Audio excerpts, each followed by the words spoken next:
Good evening and welcome to the council meeting for Monday, March 18th, 2024. Please rise for the playing of the national anthem and a moment of reflection.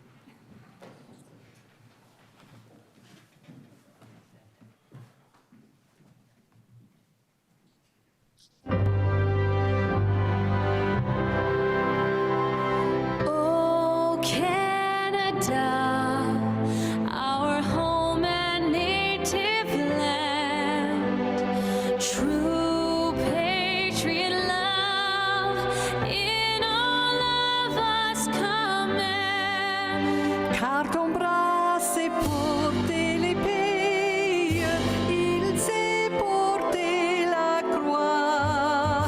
Ton histoire est une épopée des plus brillants exploits. God keep our land glorious and free. Oh, Canada, we stand on guard for thee. Oh, Canada, we stand on guard for thee.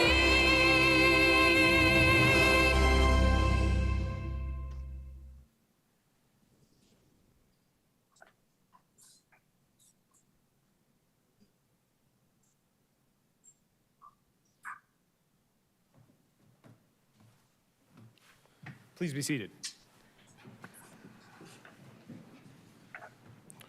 At this time, I'd like to look to Councillor Miller to read the land acknowledgement.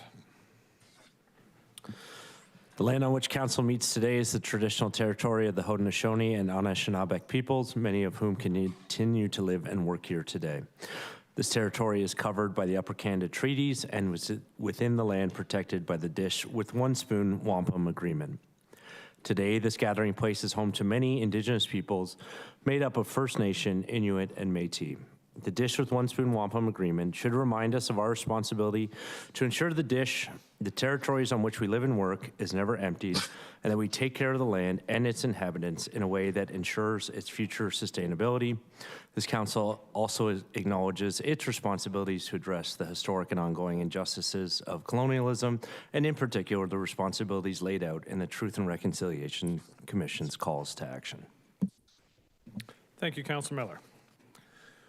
On to the mayor's report, and I want to thank everybody for joining us this evening. We do have a pretty full agenda tonight, so I will try to make this as brief as possible. Last week, I was pleased to be joined by the Minister of Municipal Affairs and Housing, Paul Calandra, as well as local MPP Sam Osterhoff and MPP Jenny Stevens, to announce that the city has met the provincial housing targets for 2023 and will receive $2,355,390 in funding through the Building Faster Fund. This is fantastic news for the city as it builds on council's pledge to achieve or exceed the provincial housing target of 11,000 new homes by 2031.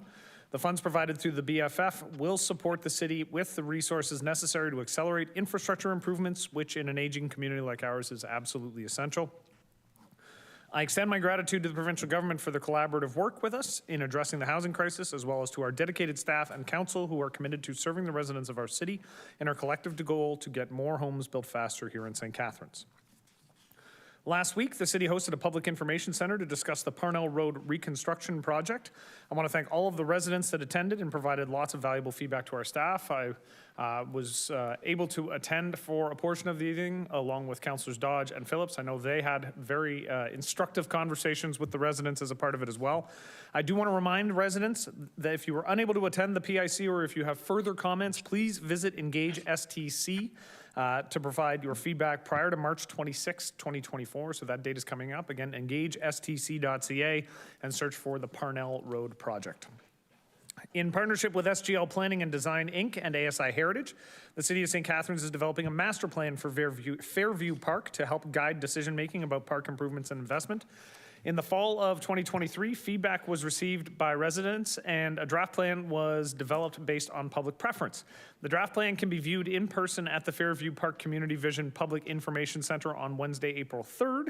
That's drop-in format between 4 p.m. and 6 p.m. at the Kiwanis Aquatic Center in the Irene Lock Room at 425 Carleton Street. More information about the project can also be found online at stcatharines.ca/planyourpark. The draft master plan can be viewed there as well, and residents can provide feedback on the draft plan through Engage STC as well. And the City of St. Catharines is excited to announce the launch of a new public engagement campaign aimed to gather important feedback on revitalizing and investing in the city's outdoor sports fields. The initiative seeks to gather input from a diverse range of stakeholders, including sports leagues, community groups, and residents who use these vital recreational facilities. You can participate in the survey from now until April 15th, and you head over to engagestc.ca/sportsfieldsstrategy. There will also be a public information center for the sports field strategy on March 25th in Kiwanis Aquatic Center as well from 4 to 8 p.m. And folks will be able to share their opinions and ask questions of staff. We'll also be looking for representatives from local sports, field leagues, and associations to participate in workshops scheduled throughout this project. You can head over to stcatharines.ca/sportsfielduser for more info. Spring program registration will open online on Active STC to residents at 6 p.m. on Tuesday, March 19th. That's tomorrow at 6 p.m. First day residents can register in person is Wednesday, March 20th at the Kiwanis Aquatic Center beginning at 8:30. Spots are limited for programming, so be sure to register early. And if you need more information, you can head over to Active STC Programs. The City of St. Catharines is once again making the city's community suite available at the Meridian Center so charities and groups can cheer on the River Lions.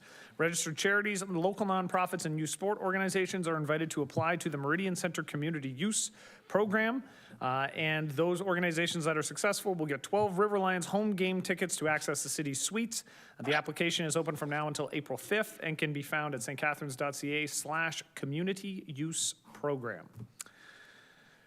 Bunch of thank yous. Earlier this month, I was lucky enough to attend the 19th annual Empty Bowls fundraiser with Councillor Mark Stevens in support of Bethlehem Housing and Support Services. Thank you to Bethlehem Housing and Support Services for the work that they do in our community in providing supportive, transitional, and permanent housing for individuals and families across the Niagara region. I'm not a soup person. I've never been a soup person, but the soup was ridiculous. I had 5 bowls of soup. That's more soup than I have ever had maybe in my life in one sitting, and it was all wonderful.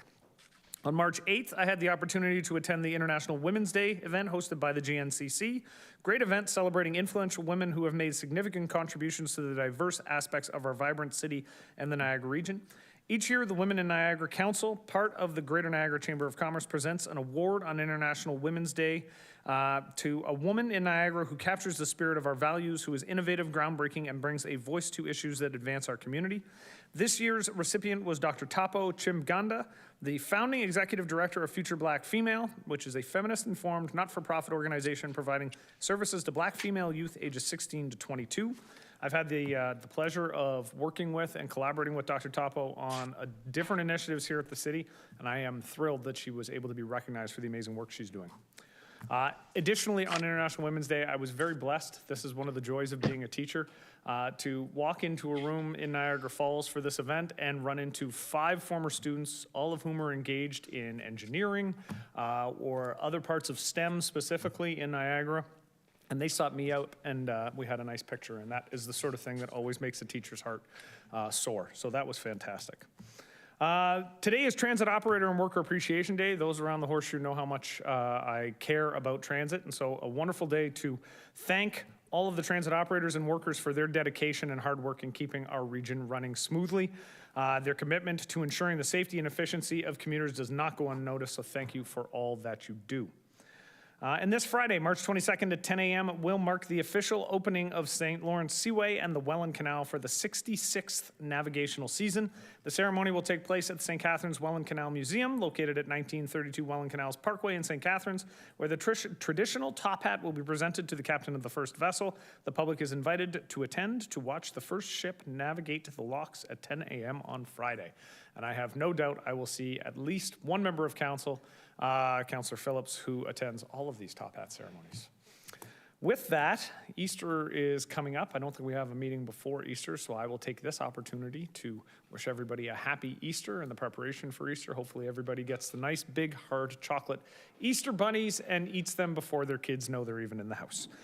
With that, do any of my colleagues on council have anything? Councillor McPherson.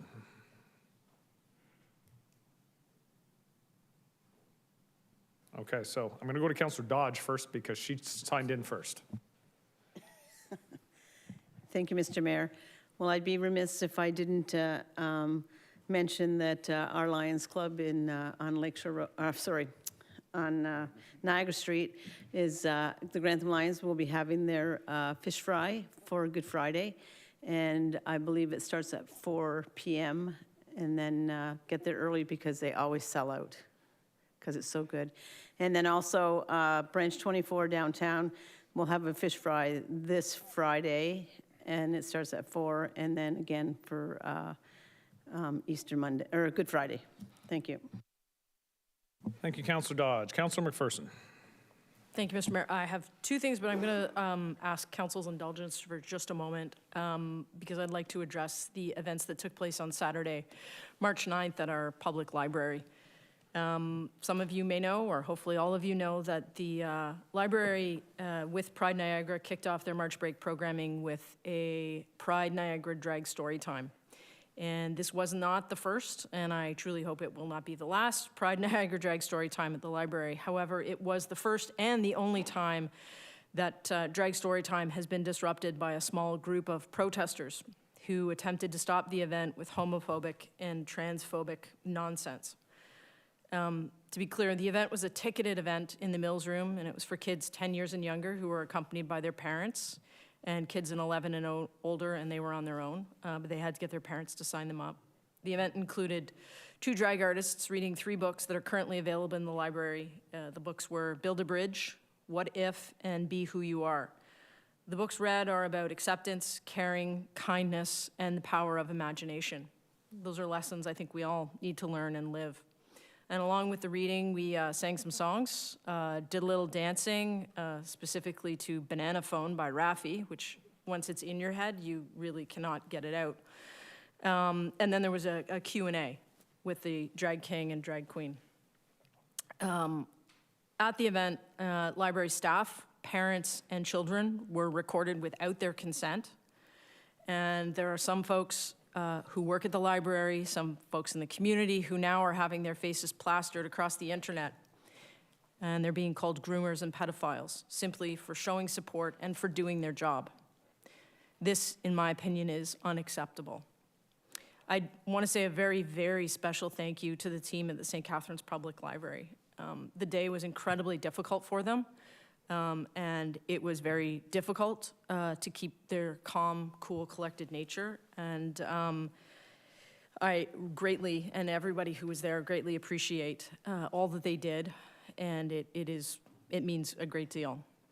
And while I don't want to give those who protest any more airtime than they already have, because they certainly have a lot of it, I believe that as a council and a community, we need to acknowledge that this happened. And for me personally, it was the first time being up close and personal with that level of hate. And I don't recommend it for anyone. But there are too many in our community who are being targeted with hate, accusations, and out-and-out lies every single day. The anti-2S-LGBTQI+ policies being put forward across our country and the political rhetoric are emboldening these kinds of people in protests. So it will not be the last time we see these protests. We as a city need to work closely with our 2S-LGBTQI committee and the 2S-LGBTQI community to ensure that everyone feels safe and welcome in all of our city spaces. If we truly believe and we say that we're an inclusive and caring and welcoming community to all, I'm asking you to stand with me, to stand with our 2S-LGBTQI staff and the 2S-LGBTQI+ community and condemn these kinds of protests and call out all forms of discrimination. My hope is, I have some pride flag pins, I only have 2 left, but I'm happy to hand them out, is that you'll wear the pride flag pins and show the 2S-LGBTQI+ community that you support us, that you stand by us, and that you show everyone that there's no place for hate in St. Catharines. Thank you.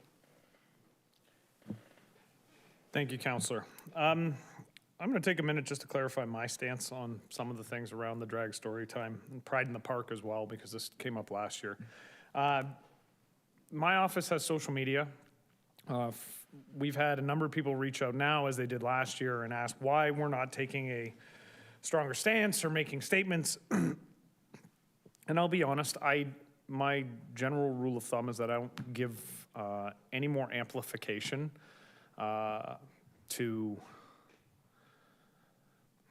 there's a lot of horrible words running through my head right now, so I'll just say the people that show up and scream at small children and yell obscenities at small children and burst into a room and try and frighten small children. I don't want to give any more air to those folks. I don't generally respond to the homophobic and the transphobic comments on social media because if I do, it gives these people who are making them a voice, and that's not something I'm going to engage in. I don't plan on amplifying as much as some of those voices want me to. So to those in the community, I understand, I come to the events. I was at Drag Story Time. I was at Pride in the Park last year. I will continue to support the 2S LGBTQI+ community through the work we do here at City Hall, through the events that are held, and I will continue to be an ally to the community as much as I know how to be. And I'll be very clear, I will not make statements in the future because I will not amplify these people. I think it's unfortunate that they're given any airtime whatsoever. I think that by and large, it's a very small group of sad and pathetic individuals who are trying to make names for themselves in one of the more despicable ways possible. So with that, I will move on. Councillor Williamson. Thank you, Mr. Mayor.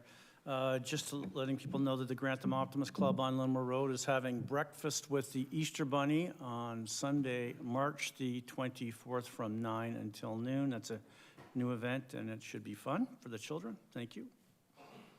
Thank you, Councillor Williamson. Any other additions to the mayor's report today? All right, seeing none, we will move on to the adoption of the agenda, and I will look to the clerk. So just one change to the agenda, item 14.3. It should be coming from the Office of the Mayor, not the Office of the CAO. And there's two pieces of additional correspondence that are in Council Sugar Sync folder.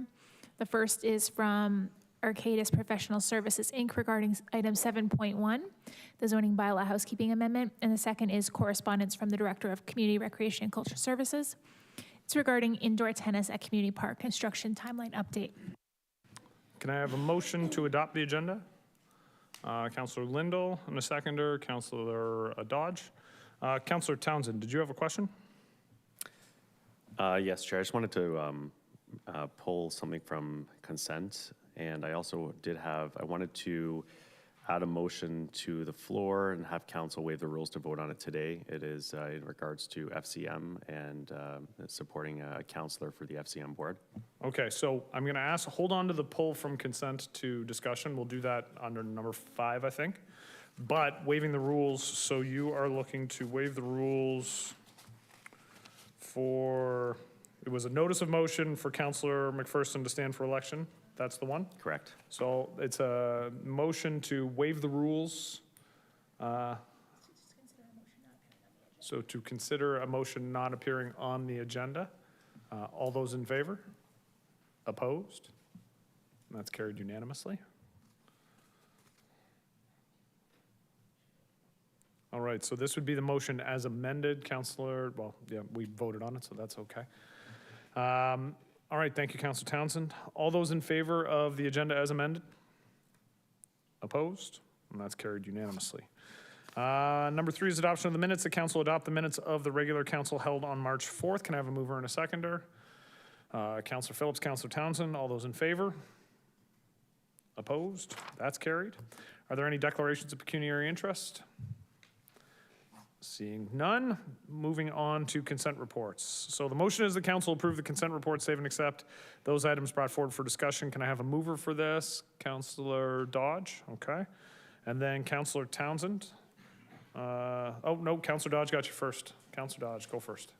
Thank you, Mr. Mayor. I'm just wondering if we could also pull item number 8 for the correspondence from the region, and I'd like it sent back to our staff to see if they have any comments to this. And sorry, what was that? Oh, and the Sustainability Committee one. Which one was, I don't know what number that is. Oh, no, that's one. Yeah. So which one do you want? Number 8, correspondence from the Niagara region regarding the forest canopy. And that they send it to the, Good. So pull and refer back to staff to correspond with the region. correct? Okay. And then also, because when I did speak to the director earlier, he said that, they didn't chat with us about it, so I thought maybe this would be a good chance for them to, if they have any comments, that they could refer that back to the region.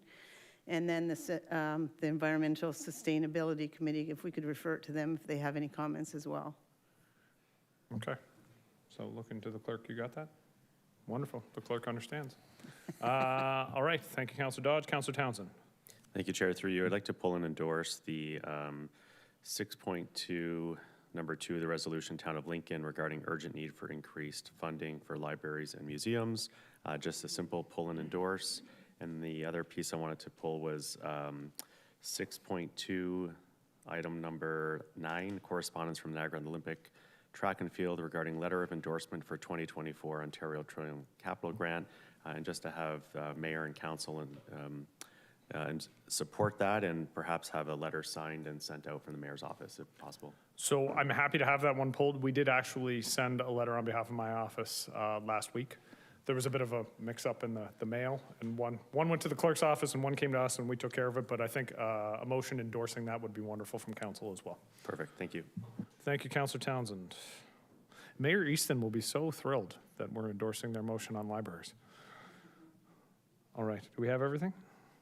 All right, seeing no other changes, I will look to the clerk to read the list of consent reports, and then we will call the recorded vote. Today's consent agenda includes item 6.1, Planning and Building Services, 47 Hastings Street, Class 4 noise classification for new residential development.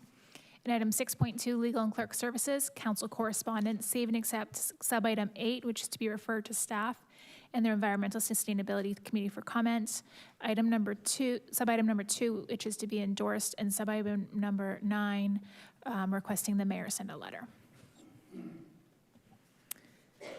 Councillor Dodge. Yes. Councillor Garcia. Yes. Councillor Harris. Yes. Councillor Kushner. Yes. Councillor Lindell. Yes. Councillor McPherson. Yes. Councillor Miller. Yes. Councillor Phillips. Yes. Councillor Ratzlaff. Yes. Councillor Stevens. Yes. Councillor Townsend. Yes. Councillor Williamson. Yes. And Mayor Cisco. Yes. And that's carried.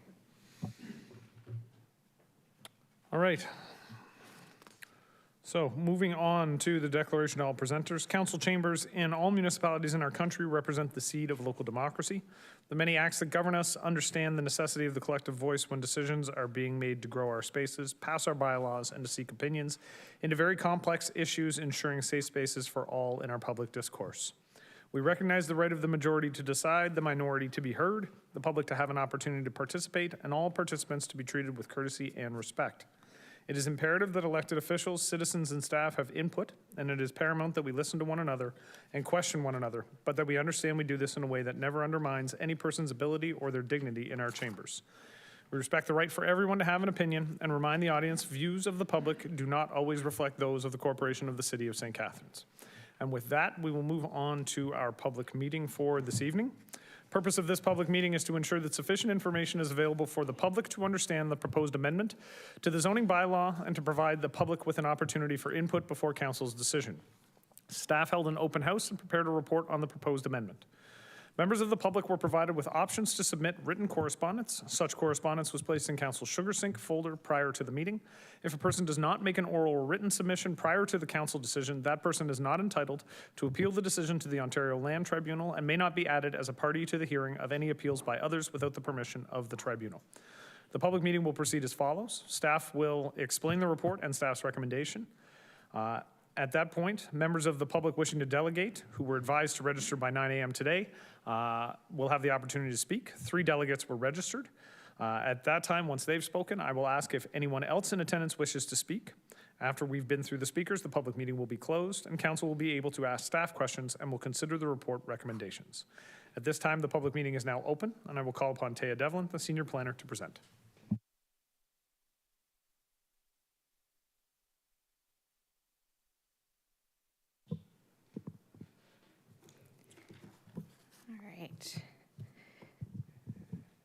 Thank you, and good evening, Mr. Mayor, members of council, staff, and everyone joining the public meeting for the zoning bylaw housekeeping amendment. The housekeeping amendment proposes to amend the city zoning bylaw to address various changes to the Planning Act, council directives, amendments to the city's official plan, and improvements identified through ongoing monitoring of the bylaw. The proposed amendments can be categorized into 5 main themes of housing, which includes amendments for accessory dwelling units and support for the provision of additional housing, parking, which includes minimum drive aisle widths and amendments to parking space dimensions, landscaping to describe variation in landscape typologies and prescribe minimum amounts of soft landscaping, clarifications, which assist with improved understanding and implementation of the bylaw, and function, which addresses more technical matters. Accessory dwelling units, or ADUs, are permitted under the current zoning regulations. However, the existing permissions were established based on provincial requirements to permit 1 ADU per detached, semi-detached, or townhouse dwelling unit. Changes to the Provincial Planning Act now establish that municipalities may not prohibit 2 ADUs with any detached, semi-detached, or townhouse dwelling unit within the urban area. These additional units are required to be permitted interior to the dwelling or within a detached accessory structure to the dwelling. ADUs can be provided in various combinations, including 1 or 2 interior, 1 or 2 detached, or 1 interior with 1 detached in combination. While ADUs may not be prohibited as a use, municipalities are able to establish regulations such as maximum size, minimum setbacks, and parking. The bylaw currently permits interior ADUs to a maximum size of 60 square meters, or 40% of the area of the dwelling, and require 1 parking space per ADU permitted in tandem. The amendment proposes to permit an ADU to a maximum size of 80 square meters and require 0.5 parking spaces per ADU permitted in tandem. This ratio results in 1 additional parking space being required for the first ADU and no additional parking should a second ADU be proposed. For detached ADUs, the existing zoning establishes a maximum size of 105 square meters, or 40% of the area of the dwelling, and 1 parking space not permitted in tandem. However, a special provision is currently required, and there are few properties zoned with the required special provision. This means most properties are required to apply for a zoning bylaw amendment to establish the necessary special provision, adding time and cost to the process. The amendment proposes to eliminate the need for a special provision, except for properties outside of the urban boundary, and permit detached ADUs to a maximum size of 80 square meters and with the same parking requirement as interior ADUs. There is a maximum 10% total lot coverage permitted, and a detached ADU may not be located within a front or required exterior side yard. The height is permitted to be a maximum 4.5 meters to the top of wall and 6 meters to the peak of roof. Setbacks are required to be a minimum 1.2 meters from any lot line and increased to 2.6 meters if there are to be any openings, such as windows and doors along the facade. A minimum distance of 3 meters is required between buildings and as the setback for ADUs within a private road development.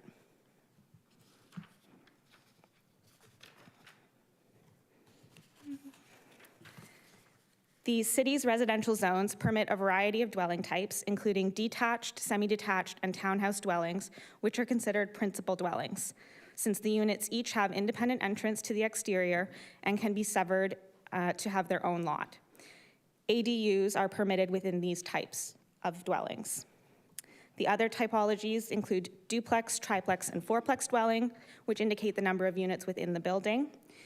ADUs are not permitted in these types as there is no principal dwelling unit within the structure. The R1 zone does not currently permit duplex, triplex, or fourplex dwelling, and the amendment proposes to permit them, subject to the setback, height, and parking requirements applicable to the existing permitted uses. The bylaw currently contains policy permitting an existing lot of record that is zoned to permit a detached dwelling but does not meet the minimum lot area and/or frontage requirements to be used for a detached dwelling, provided all other zoning requirements are met. The amendment proposes to expand these permissions to also permit duplex, triplex, or fourplex on an existing lot of record that is zoned to permit the use, but does not meet the minimum lot area and/or frontage requirements. Another amendment is proposed to permit semi-detached or townhouse dwellings on a lot without requiring severance first.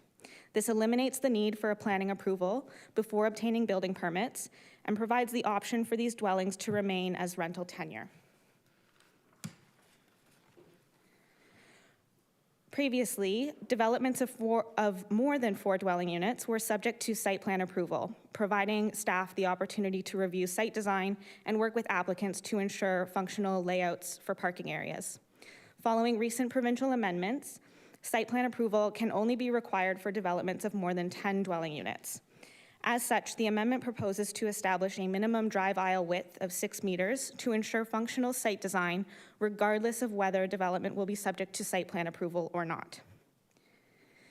The existing parking space dimensions of 5.2 meters in length by 2.6 meters in width, or 3 meters in width when obstructed on one side, are too tight with a 6-meter drive aisle. As such, the amendment proposes to increase the parking stall size to 5.6 meters in length by 2.75 meters in width. The amendment also proposes to clarify that an object located within the first or last 1.2 meters of a parking space, where it will not obstruct the vehicle doors, is not considered to be an obstruction, and the space may therefore be provided at the standard 2.75 meters width. The proposed stall size has been overlaid on the existing stall size on the left for reference.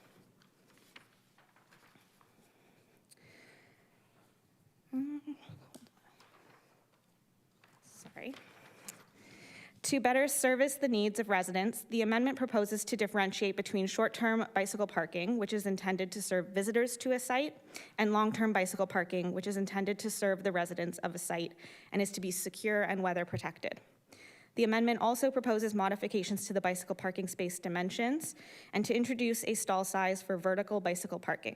This allows for flexibility in the ways in which bicycle parking can be provided on a site. The bylaw currently defines landscaped open space quite broadly. The amendment proposes to further define landscaped open space to reflect the different types of landscape components that make up landscaped open space and establish minimum amounts of soft landscaping or natural materials that must make up the landscaped open space on a property. So if we use City Hall as an example, everything within the orange shading would be considered landscaped open space under the current bylaw definitions. The proposed amendments would still consider all of this landscaped open space. However, there would now be requirements for minimum amounts of soft landscaping to ensure the entirety of the site could not be hard landscaping, such as concrete or pavement. Currently, there is no minimum interior side yard or rear yard setback for common walls. This is a wall that is shared between 2 units along a lot line. However, the reduced setback does not apply to portions of the building that extend beyond the common wall. We often see this with buildings that are staggered or offset from one another, and the side yard setback is then required to be provided, resulting in those sort of cutouts. The amendment proposes to extend the setback reduction for a 5-meter extent of the building that goes beyond the common wall, and this would apply to eaves and gutters as well. The amendment proposes the inclusion of a transition policy, which would apply to applications received prior to the date any amended policies take effect. If the proposed amendments are approved and take effect March 18th, for example, under the proposed transition policy, any applications deemed complete before March 18th can continue to obtain a building permit under the previous zoning bylaw, provided that the building permit is issued on or before March 18th of 2026. This provides a 2-year transition for existing projects to continue with the zoning that was in place when the project first began. The proposed amendments were made publicly available through the city's Engage platform in December of 2023, along with a series of 6 information videos. Since that time, 2 drop-in style open houses were hosted, the first on December 14th and the second on January 25th. The feedback provided through the Project Engage page, open houses, and staff roundtable exercises were instrumental in the development of the proposed amendments. The planning framework in Ontario functions in a hierarchy of policy documents. The The policy documents from the province, region, and city official plan all inform the zoning bylaw. The zoning bylaw must conform and not conflict with the higher order policies. There is one policy conflict that has been identified through the circulation of the draft amendment. While the Planning Act now states that no bylaw may prohibit the use of 2 additional units within a detached, semi-detached, or townhouse dwelling within the urban area, including within a detached accessory structure, the policies of the Niagara Escarpment Plan state that additional dwelling units within detached accessory structures are not permitted within the Niagara Escarpment Plan area. So if we look at this map of the Niagara Escarpment Plan area, the portions shaded in pink and green to the right-hand side of that red line indicate the portions of the city's urban area that are located within the Niagara Escarpment Plan area. It is not possible to meet both the Planning Act and Niagara Escarpment Plan policies for these lands. So the proposed amendments are consistent with the Planning Act, Provincial Policy Statement, Growth Plan, Greenbelt Plan. They are not in keeping with the Niagara Escarpment Plan policies. They do meet the region's official plan and the city's official plan. If the amendments were revised to be consistent with the policies of the Niagara Escarpment Plan, they would no longer comply with the Planning Act. Just as the proposed housekeeping amendment includes updates to respond to recent changes in provincial policy, the policies of the Niagara Escarpment Plan have not yet responded to these provincial policy changes.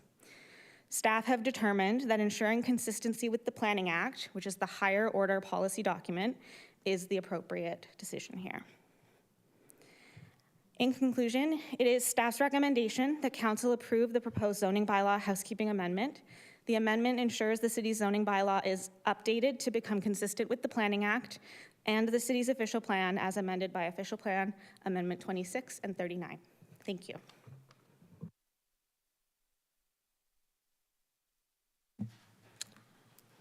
All right. Thank you, Taya. Councillor Lindell, did you have questions for staff? Okay, just hold off on those. We're going to get through the public meeting, and once we close it, we'll be open, okay? All right, so at this time, council will now hear delegations. The first one will be a delegation from Glenn Barr from Better Neighborhoods. Mr. Barr?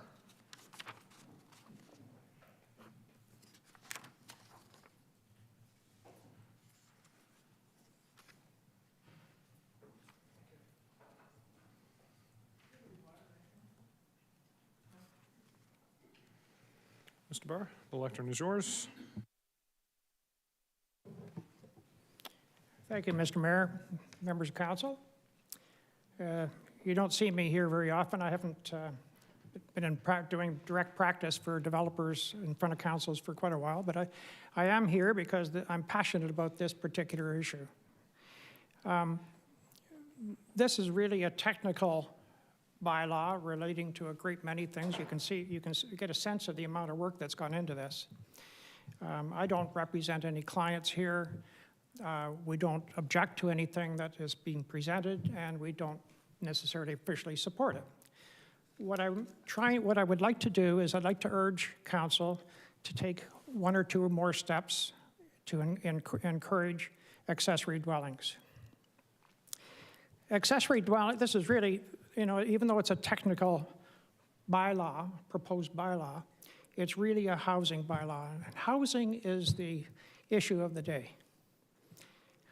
Accessory dwellings aren't the same as what you normally see as far as your housing projects comes before council.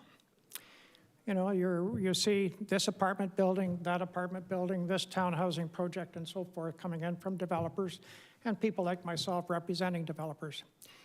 This is a different animal entirely. Accessory dwellings are typically built one at a time. Oh, great, thank you very much. Are typically built one at a time, progressively by individual homeowners. They may have a contractor working with them. They may do it on their own. But it's a progressive thing that goes on one after the other, while the rest of the housing industry takes place.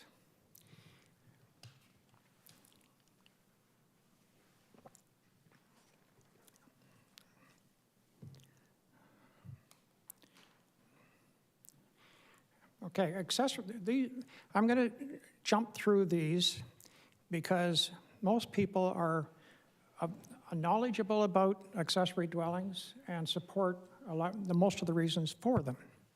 So the beautiful thing about accessory dwellings is that they're at the low end of the market. Okay? They're not necessarily what we call subsidized housing, and they're not necessarily what we call affordable housing, because that's a basic formula. But they're at the low end of the housing market, and that's a very difficult thing for developers to do. It adds income to the homeowners that are producing the accessory dwelling units. And it makes it so a lot of them can afford their homes where otherwise they couldn't, especially when you're into new homes. It improves neighborhoods by adding social diversity and energy. I can answer questions on that, but that's part of my DNA. It makes use of paid-for infrastructure. The sewers are already there, the water is already there, the streets are already there, the parks are already there, City Hall's already here. What we're really doing is we're just adding back some density into the neighborhoods that we've lost through the years. It diminishes sprawl and global warming, and that's very important, but it's hard to get your hand around, because if we don't do whatever accessory dwelling we supply, doesn't have to be done outside the urban boundaries. It permits multi-generational living. It facilitates aging in place. It increases tax assessment. It generates employment for the local trades and suppliers. Not outside trades and suppliers, but local trades and suppliers, including designers. They're attractive, and this is important from a business development point of view, okay? And there's lots of articles written about this. They're attractive to young entrepreneurs that wish to come into the city, software people, people in the medical industry and so forth, that can work from their homes. And what's cooler than having an apartment above an accessory dwelling above a double-car garage on a lane in the city of St. Catharines? I can't imagine anything cooler for a 25-year-old. And it costs the city very little. I know you're subsidizing these in a small way, but other than that, it really doesn't cost the city very much at all. ADUs are a large part of the solution for the housing crisis. A large part of the solution, and it's ongoing. It's ongoing as we go. And you know what? There's good news involved. I've dropped into the building department a few days ago, and they're processing 5 or 10 of these every month. That means that we're producing 60 to 100 housing units every month, and we're hardly even talking about it. And they're at the low end of the market. So what I'm suggesting here is that we take 2 or 3 steps further to encourage the ADUs in town here. We're not the only ones that are considering this and have done this, by the way. I'm suggesting that we remove some of the zoning provisions that get in the way of people doing the ADUs. The requirements for the on-site parking, the constraining the property line setbacks, and height restrictions. Those are the 3 key things that get in the way. Makes it so that a couple of people that own a house go to City Hall, they find that, oh, we can't design something within the spot that the setbacks require. Oh, we need a parking space. Well, you know what I mean? So the on-site parking issue is that, first of all, many people in ADUs don't need parking. They don't want it. Lots of them. I know a few myself, okay? And why would we ever want to build a parking space if nobody's going to use it? It doesn't make sense. What if tenants have a car, and of course you can, tandem parking came up on Tara's presentation here, Taya's presentation, and it's a trick in which we can accommodate additional housing units inside a house that has a long garage, a long driveway. But in fact, what really happens out there is that you get approval for it, and then I'm sure that not many of them are used because it's a pain in the ass in order to move a car before you let your other person out, okay? So what happens is, in fact, they park on the curb just like everybody else. And one thing we need to, that's very important, and that is that it is one of the causes of global warming. I did a little calculation while I was working on my way here this afternoon. I think we have about 100,000 vehicles in this town. There's 130,000 people, roughly 100,000 vehicles. 100,000 vehicles, we know statistically that every vehicle in most cities have got between 5 and 10 parking spaces somewhere in the city. One at the mall, one on the driveway, one at church, one at work, et cetera, et cetera, et cetera. So that means that, say we take the low end, we have 5 parking spaces per unit, or per car. That means that only 20% of the parking out there is occupied. When you add it all up, I can't remember the number, but I think it was 12,000 acres of parking in this town, something in that order. Unbelievable amount of parking in this town, and only 20% of it is ever being used. Mr. Barr? Yeah. And you know, I love to hear and discuss with you these things. We do have a 5-minute time limit. I'm just going to ask you to keep going. 2 minutes. 2 minutes? We can get through 2 minutes. I promise. I believe you. Okay. You've never lied to me, sir, so I appreciate it. Thank you very much. Thank you. So, come on. Also, on-site parking generates a problem. I don't know if you've noticed around town, but the more and more you drive on all of our streets, the more cars you see parked in front yards. There's a few pictures that I took for parking. One of them is in Beamsville, but nevertheless, it tells the story. The cars parked in our front yards are ruining our neighborhoods. Let's not make it worse. Property setbacks, I'm going to go this very quickly, and that is that we tried 2 or 3 examples here to see what we would do if we were designing ADUs for people's backyards. This one here is in the Fitzgerald neighborhood. You can see that the setbacks require this ADU to be 12.5 feet wide, no more. Well, that's a tough design job, especially when it's only 1.5 stories at the maximum. So in this case here, we have a case on a house, a lot that's on Carlton Street. We have the same problem. We wouldn't do that. We would do a 2-car, we would do an accessory dwelling over a 2-car garage would fit perfectly into the neighborhood. You can't do this kind of stuff with the setbacks that we've set and the parking requirements that we've set and the height restrictions that we've set. So what I'm asking is that instead of zoning bylaws historically have been put in place in order to protect those of us that can afford to buy the houses, for the middle class, all of us. Then, since then, what we've done is we've made it so difficult to generate the low-end housing that now is our time where we have that opportunity to do the low-end or lower-end housing through ADUs. So what I'm suggesting is that instead of finding ways to restrict, and by the way, I think that there's a few steps been taken that are very helpful here, we authorize staff to come up with specific ideas to get out of the way and still accomplish the same thing. Thank you very much. Thank you, Mr. Barr. Man of his word. Do we have any questions for Mr. Barr? Councillor Ratzlaff. Through you, Mayor. Thanks for the presentation. Mr. Barr, just one of the concerns with the setbacks is in relation to privacy. And so I know, you have a lot of experience designing buildings and landscaping. So I'm just wondering if you could provide for us some examples of how you can overcome those privacy concerns with either a natural barrier or a fence, where you've seen that done well in some of your own projects or around our neighborhoods, just to help us address some of those privacy concerns when the setback is too close, is at 1.2 instead of 2.6. Sure, through you, Mr. Mayor. Within the unit itself, you can, first of all, you must be considerate with your neighbors, for sure, no matter what you do, no matter what you design. But we're also designing for the people that are going to live there for the next 100 years, neighbors as well as the ADU owner. So you can do things within the ADU, such as have transom windows that are up 6 feet. Still lets the light in, okay? But it avoids overview. On the other hand, the next door neighbor, if they find that they're uncomfortable about the overview, can also always plant trees. There's ways of doing it.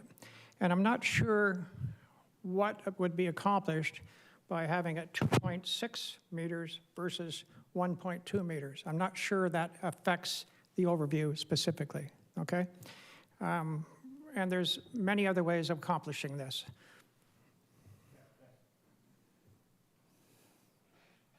All right, Councillor Dodge. Thank you, Mr. Barr, for coming this evening. My question is in particular to the height. What do you think, like when you're saying to remove that or not have the height restriction, what are you thinking would be allowable? I think we should be going to 2 stories, okay? Like, We should be going to 2 stories for accessory dwelling units. There's another aspect on this too, and that is that you build a house with a single story, you pay for the roof, you pay for the foundation, and you pay for the main frame. You build a second story, you only pay for the extra main frame. So therefore, you're going to have much less rents for people that are in 2-story units than you are in 1st-story units, 1-story units, which is what we're trying to accomplish. okay, thank you. All right, seeing no more questions, thank you, Mr. Barr, for your presentation. Thank you. This evening. Council will now hear a delegation from Hudson Christie.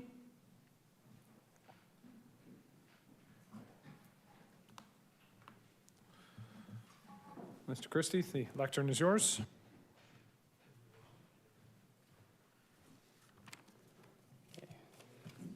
It's good height.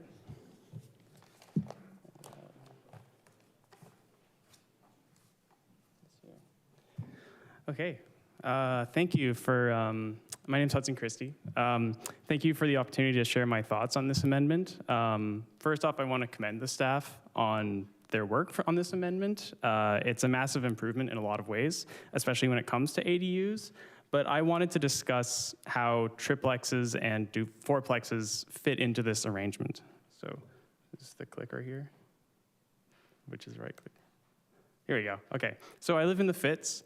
Midtown St. Catharines is an amazing neighborhood. It's a streetcar era suburb kind of thing. So it consists mainly of densely placed detached homes close to the street with porches and some small apartment buildings throughout. So it's close to downtown and Fairview Mall, and for my money, it's probably the most walkable neighborhood in Niagara. So its walkability and closeness to downtown and transit make it a prime candidate for the development of gentle density like ADUs. But the inclusion of multiplexes in all R zones you can build even more than in an ADU if you build 4 units. So this had me very excited at first. So I'm not a planner or anything. I am an illustrator. So I'm taking a visual approach with this presentation. So I'm going to walk you through my kind of visual experiment of sort of building a 4-plex on a typical unit in the Fitz. So this is an example of a slightly wider than average lot. It's about 14 meters wide. A lot of them are 12, 10, even less, but still could sustain more than a single unit. So a lot like this is an opportunity to quadruple the density, which is what we need. So here's an example of the dream, a car-free 4-plex. So this is just about maximizing living and green space. And in keeping with the rest of the character of the neighborhood, it's snug to the sidewalk and the porch encourages interactions with neighbors. There's no driveway, but there was a driveway in the previous example, so now it's freed up a street parking spot. So not every tenant has to be car-free, but there's plenty of car-free potential tenants of a building like this, including students and seniors. But of course, this is not legal to build. They require a parking spot per unit, so let's give that a try. So ideally, we could use an aisle to put the parking behind the house or the building so that we can keep that closeness in that porch. The units are now a bit smaller and there's less outdoor space, but surely this is a reasonable compromise. But it's not. This isn't legal. Due to the extra paved surface from the lane, the overall parking area has exceeded 20% of the total lot, so it doesn't work. So it pains me to do this, but let's see what happens if we remove the porch. So we've replaced the porch with a wall of cars, and to accommodate them, we had to remove that tree, and also the opportunity to plant new trees on the boulevard in the future. So it's a bit depressing to me, but does this meet the rules even? And in this case, it does not. So these two regulations in red on with having to do with front yards prevent it from just being paved over entirely, which I think is a good thing. And a triplex would run into the same problem with this lot size. Cars happen to take up a lot of space. So those are really good regulations because they're intended to save our streets from becoming shelterless, unwalkable spaces.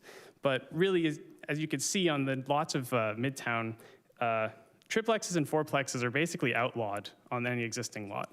And it seems like cars are kind of the problem here. So I ask why we spend so much of our space and prioritize so much space for cars instead of prioritizing space for humans. Not all people own cars, but all people need shelter. So I have a couple of just sort of potential solutions or suggestions here. We could make some adjustments to that 20% lot area thing. I think in theory, it's a good idea to limit the amount of parking space or a lot of the lot that's dedicated to parking, but for these smaller lots, like the smaller it is, the larger proportionally each space becomes. So I hope that the illustrations kind of demonstrate that that's hard to do, hard to manage, especially if you're trying to put the parking in behind there. So maybe you can make an exception for Midtown or for lots that are of a different or smaller width than 15 meters or something like that. But personally, I think that's a distraction from the real culprit, which is the requirement to have parking, one space per unit at all. And I think it's a matter of when, not if, we have to reduce parking minimums across our city. Why not start now where we can, when it's more urgent than ever to build homes? As a pre-automobile neighborhood, Midtown was designed for walking. And so let's try removing or reducing parking minimums for multiplexes in Midtown, potentially by using that same 0.5 parking lot approach like ADUs.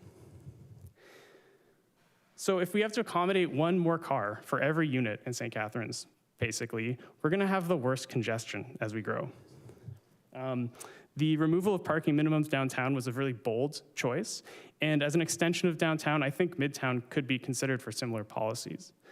And I'll end with this. I love how often Mayor Cisco reminds us that St. Catharines has nowhere to grow but up. The green belt and the way it prevents us from sprawling out more is really uncomfortable right now. It forces us to make really hard decisions earlier than other municipalities of our size. But I see it as an opportunity.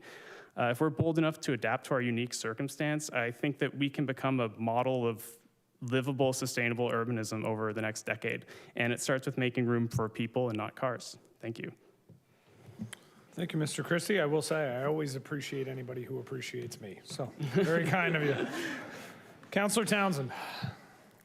Thank you, Chair. Through you, really appreciated your illustrations, and I do feel that all future planning presentations should have those illustrations. So I appreciate you taking the time and putting that vision into what you've done. I just wanted to go back to the parking minimums. They're changing to 0.5, and are you saying just eliminate that completely to 0? I think, you know, again, I'm not a planner, and I think I know the dream of what's best or where we're inevitably kind of heading and what we need to do. But I think for ADUs, I think the 0.5 parking is a great idea. I think that for fourplexes or threeplexes, triplexes, like the multiplexes, I think we could apply a similar approach. If I had it my way, we could just do it without having to do any parking at all for multiplexes. But yeah. Awesome. Thank you for your presentation. Appreciate it. Thank you. Thank you, Councillor Townsend. Any other questions? All right, seeing none, thank you, Mr. Christie, for the presentation. All right, thank you. At this time, council will now hear a delegation from Xavier Toby.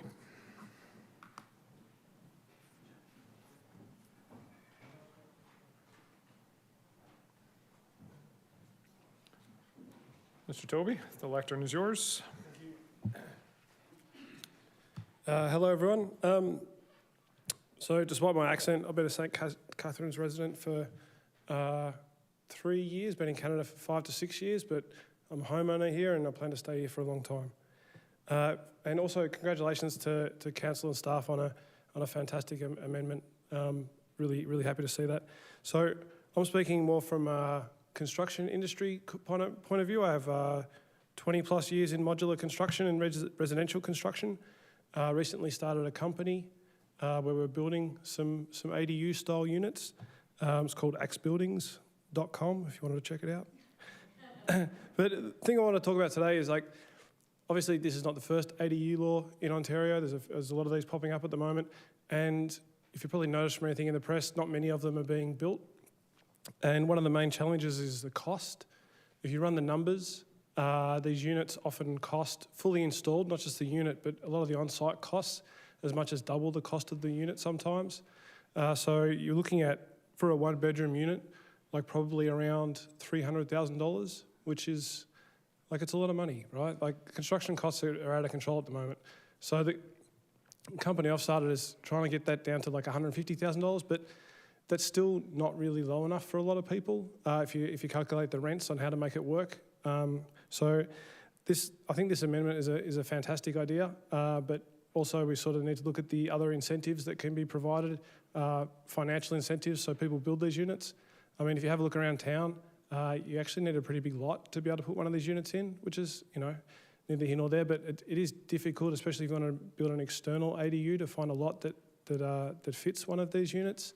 So relaxing some of the setbacks that we talked about. I mean, I saw that the transom windows are actually allowed now, which is fantastic. So well done there. But a couple of other things that could be looked at is I saw that you have to apply for it after the unit is constructed, I believe, but there is a $20,000 incentive for these units to be created. So one of my suggestions would be to up that incentive if possible, and also provide it throughout the process of constructing an ADU, because a lot of the costs of these units to people, to get the $20,000 back at the end, they have to get to the end to get the $20,000, and it can cost a lot of money to get there. The other thing is, a lot of these units don't go ahead because of sometimes the site servicing requirements. So a lot of people don't understand that once you put one of these units in, you may have to upgrade the services to your house as well, electrical and water services and wastewater services, which can come with a really heavy cost. So any sort of support that could be provided there, I think will go a long way to enabling a lot of these units. We know that St Catharines is a beautiful old city, but a lot of the infrastructure does need to be upgraded. So one of the barriers is going to be the site servicing costs for people. But really, I just wanted to say well done on bringing it to this point. Excellent. Thank you, Mr. Toby. Are there any questions? All right, seeing none, thank you very much for the presentation. At this time, I will ask if anyone in attendance who did not register wishes to speak. All right, so I have two folks. I'm going to go, sir, in the second last row, if you want to come up first and just state your name when you get to the microphone. And then, sir, in the first row, you'll be next.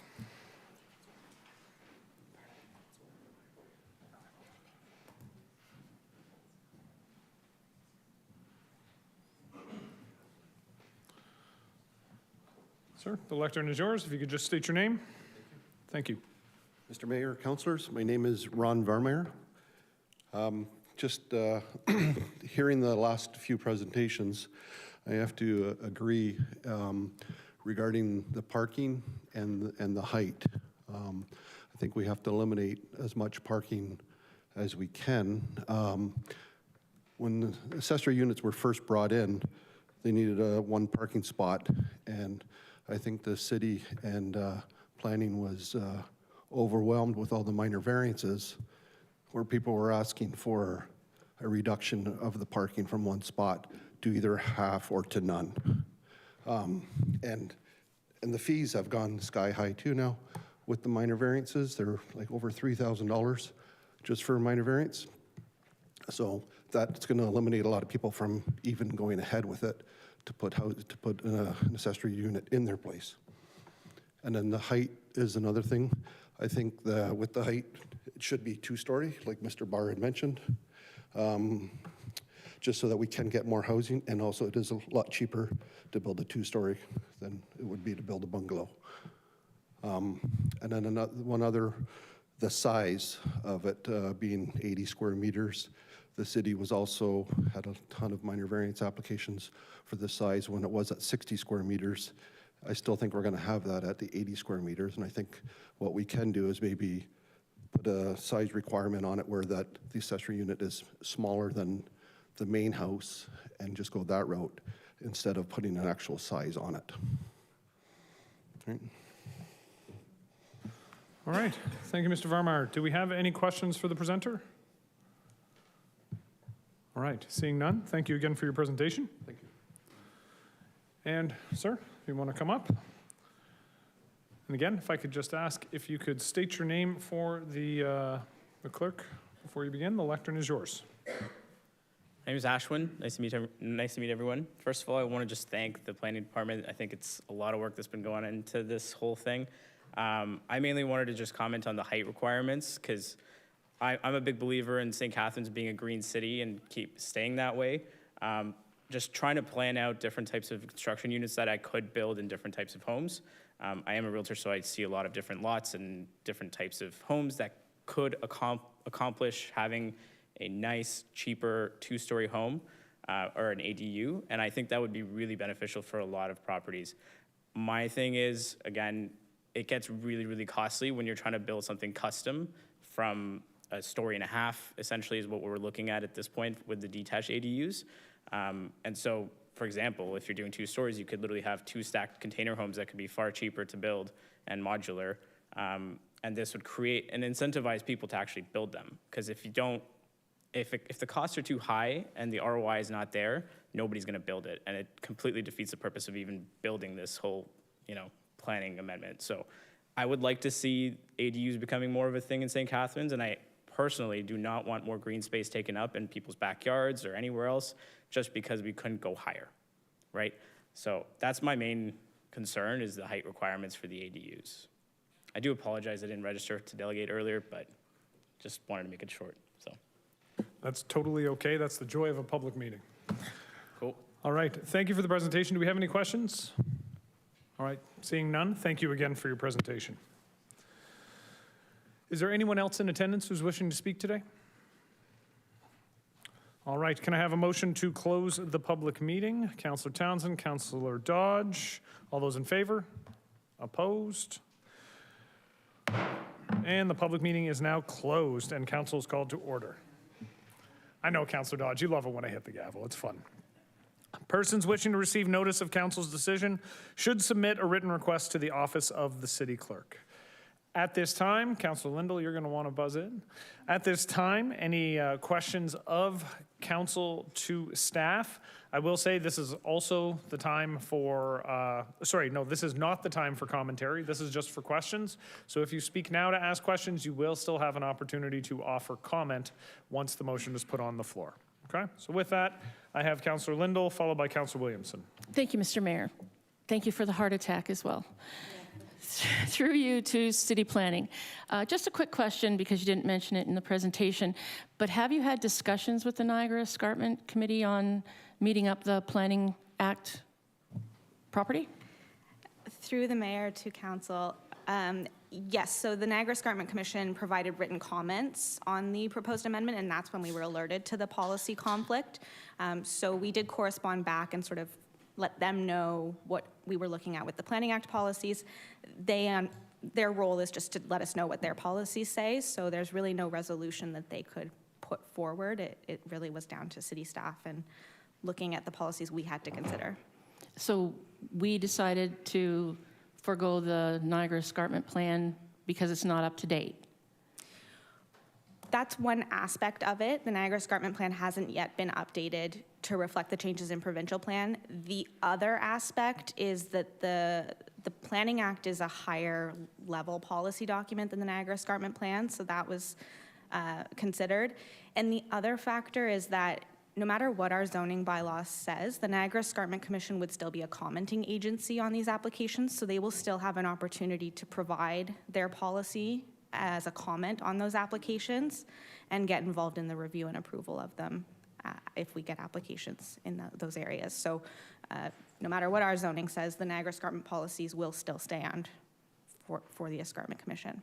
I don't know if this is possible, but is it possible to put that section of properties on hold until there's a meeting of the minds with the Niagara Escarpment Commission? Through the mayor to council, we did contemplate any other options, but because the Planning Act is so clear that we cannot pass a bylaw that prohibits the use within the urban area, we didn't feel like that would be appropriate. Okay, thank you. Thank you, Councillor Lindell. Councillor Williamson, followed by Councillor Kushner, and then Councillor Ratzlaff. Thank you, Mr. Mayor. Through you to the planning staff. On the issue of being courteous to neighbors and being good neighbors, and the issue of setbacks has come up, and I guess it's a bit of a balancing act in terms of protecting the privacy and the enjoyment of the adjacent neighbors. So is that why you've left setbacks somewhat intact to offer that safeguard or protection for the neighbors? Through the mayor to the councillor. Yes, so when we started this exercise, it's a housekeeping amendment. And so we sort of started with our existing bylaw, which already had permissions for detached accessory structures. So that was sort of the base that we started from. And then we looked at what is the impact by adding habitable space within those structures. And that's where the balance of providing increased setbacks to support necessary privacy and not put somebody's bedroom window right at a property line in somebody's amenity area right next door. Thank you. And then in terms of the question has been raised about why not 2 stories. I just wonder if you could perhaps comment on that issue. Through the mayor to council, yes. So again, with the existing bylaw provisions we had, our accessory structures are permitted to a maximum height of 4.5 meters. So when looking at this as a housekeeping amendment to introduce detached accessory dwelling units within that sort of built form, we started with 4.5 meters, and then we got some feedback about allowing for additional space above, but so that addition of 6 meters to the peak of roof was added to give a bit more lofted space inside. I think to consider adding a full second story, then we really would need to do some further work on what those setbacks look like, what that looks like across the city as a whole. Is that appropriate in all of our residential zones? Do we need to consider smaller lots differently than larger lots, laneways? So I think it was sort of a step for the housekeeping amendment to start with. Thank you. And this question, I guess, is more applicable to any kind of infill, but Councillor Garcia and I have to deal with, particularly in the older Port Dalhousie area, where there's been infills, drainage issues, where people have their sump pumps going continuously, and in some cases, they're actually forced to put the water across the sidewalk, which in the wintertime freezes, and so that's an issue. So are we looking at drainage carefully when we're making these approvals with it on ADUs or any other kind of infills?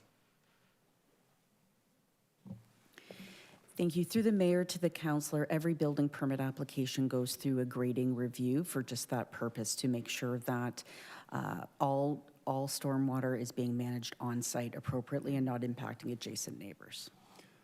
So the problems that exist today are predated some of the safeguards we have in place today, would you say? Through the mayor to the councillor, sometimes after a construction has been approved, built, inspected, over time there's settlement, over time people install gardens and drainage swales, or they do hard landscaping, and it sometimes changes what the approved grading is. If there are property standards matters, we can enforce it through the property standards bylaw, but there are some instances where it does become a neighbor-on-neighbor issue, and that would be a civil matter. Thank you very much. Thank you. Thank you, Councillor Williamson. Councillor Kushner. Thank you, Mr. Mayor. A general question. What will be the increase in the number of ADU units compared to what we now have? Ms. Devlin, I wish you good luck and Godspeed with your answer on this one, Ms. Devlin.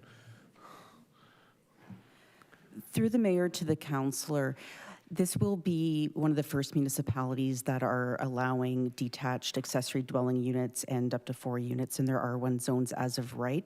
So the uptake is really hard to anticipate at this time.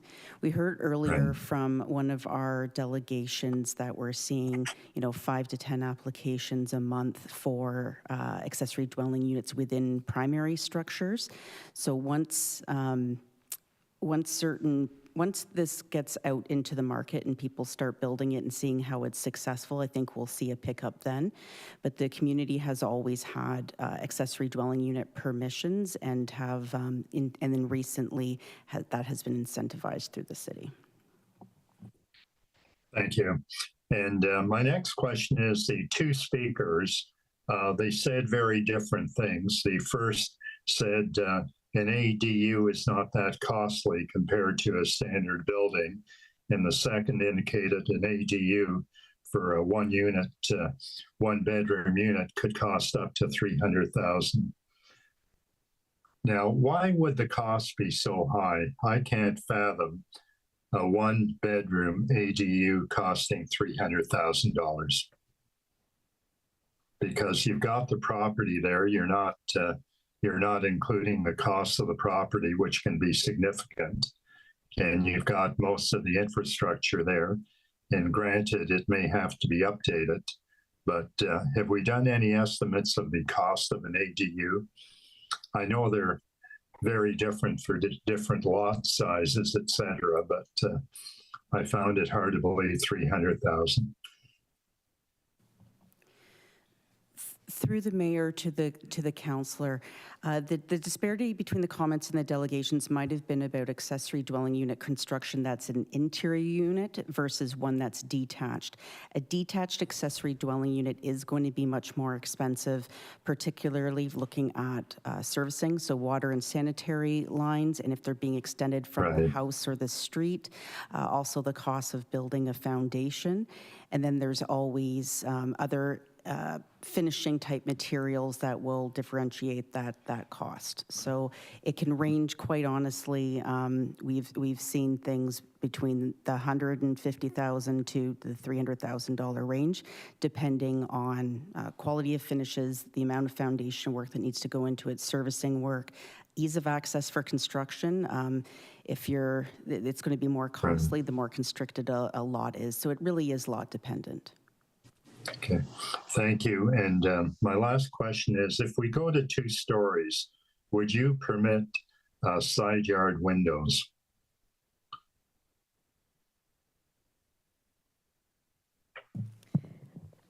Through the mayor to the councillor, I think if we're going to look at increasing height, then I do think we have to evaluate the setbacks and what's appropriate for permitted openings. And I think one thing I failed to mention before when asked about the height is just that these accessory dwelling units by definition are intended to be secondary and subordinate to the principal unit. So that's in their scale and footprint, as well as in this case, the built form. Right. Thank you very much. Thank you, Councillor Kushner. I have Councillor Ratzlaff, followed by Councillor Phillips, and then Councillor Miller. Thank you, Mayor. Through you, just 2 questions for staff. This first question has to do with parking, and this is a conversation that we had where I expressed similar concerns as some of the presenters around, why 1.5 parking spots for an ADU and not 1.5 parking spots for a fourplex. And I was hoping you could just share some of your response, because clearly there was some concern from staff and a recognition from staff that more work could be done in terms of our parking requirements across the city. And so just maybe could you share a little bit about the work plan for that, and when council and staff might consider a more wholesome or complete evaluation of our parking requirements across the city?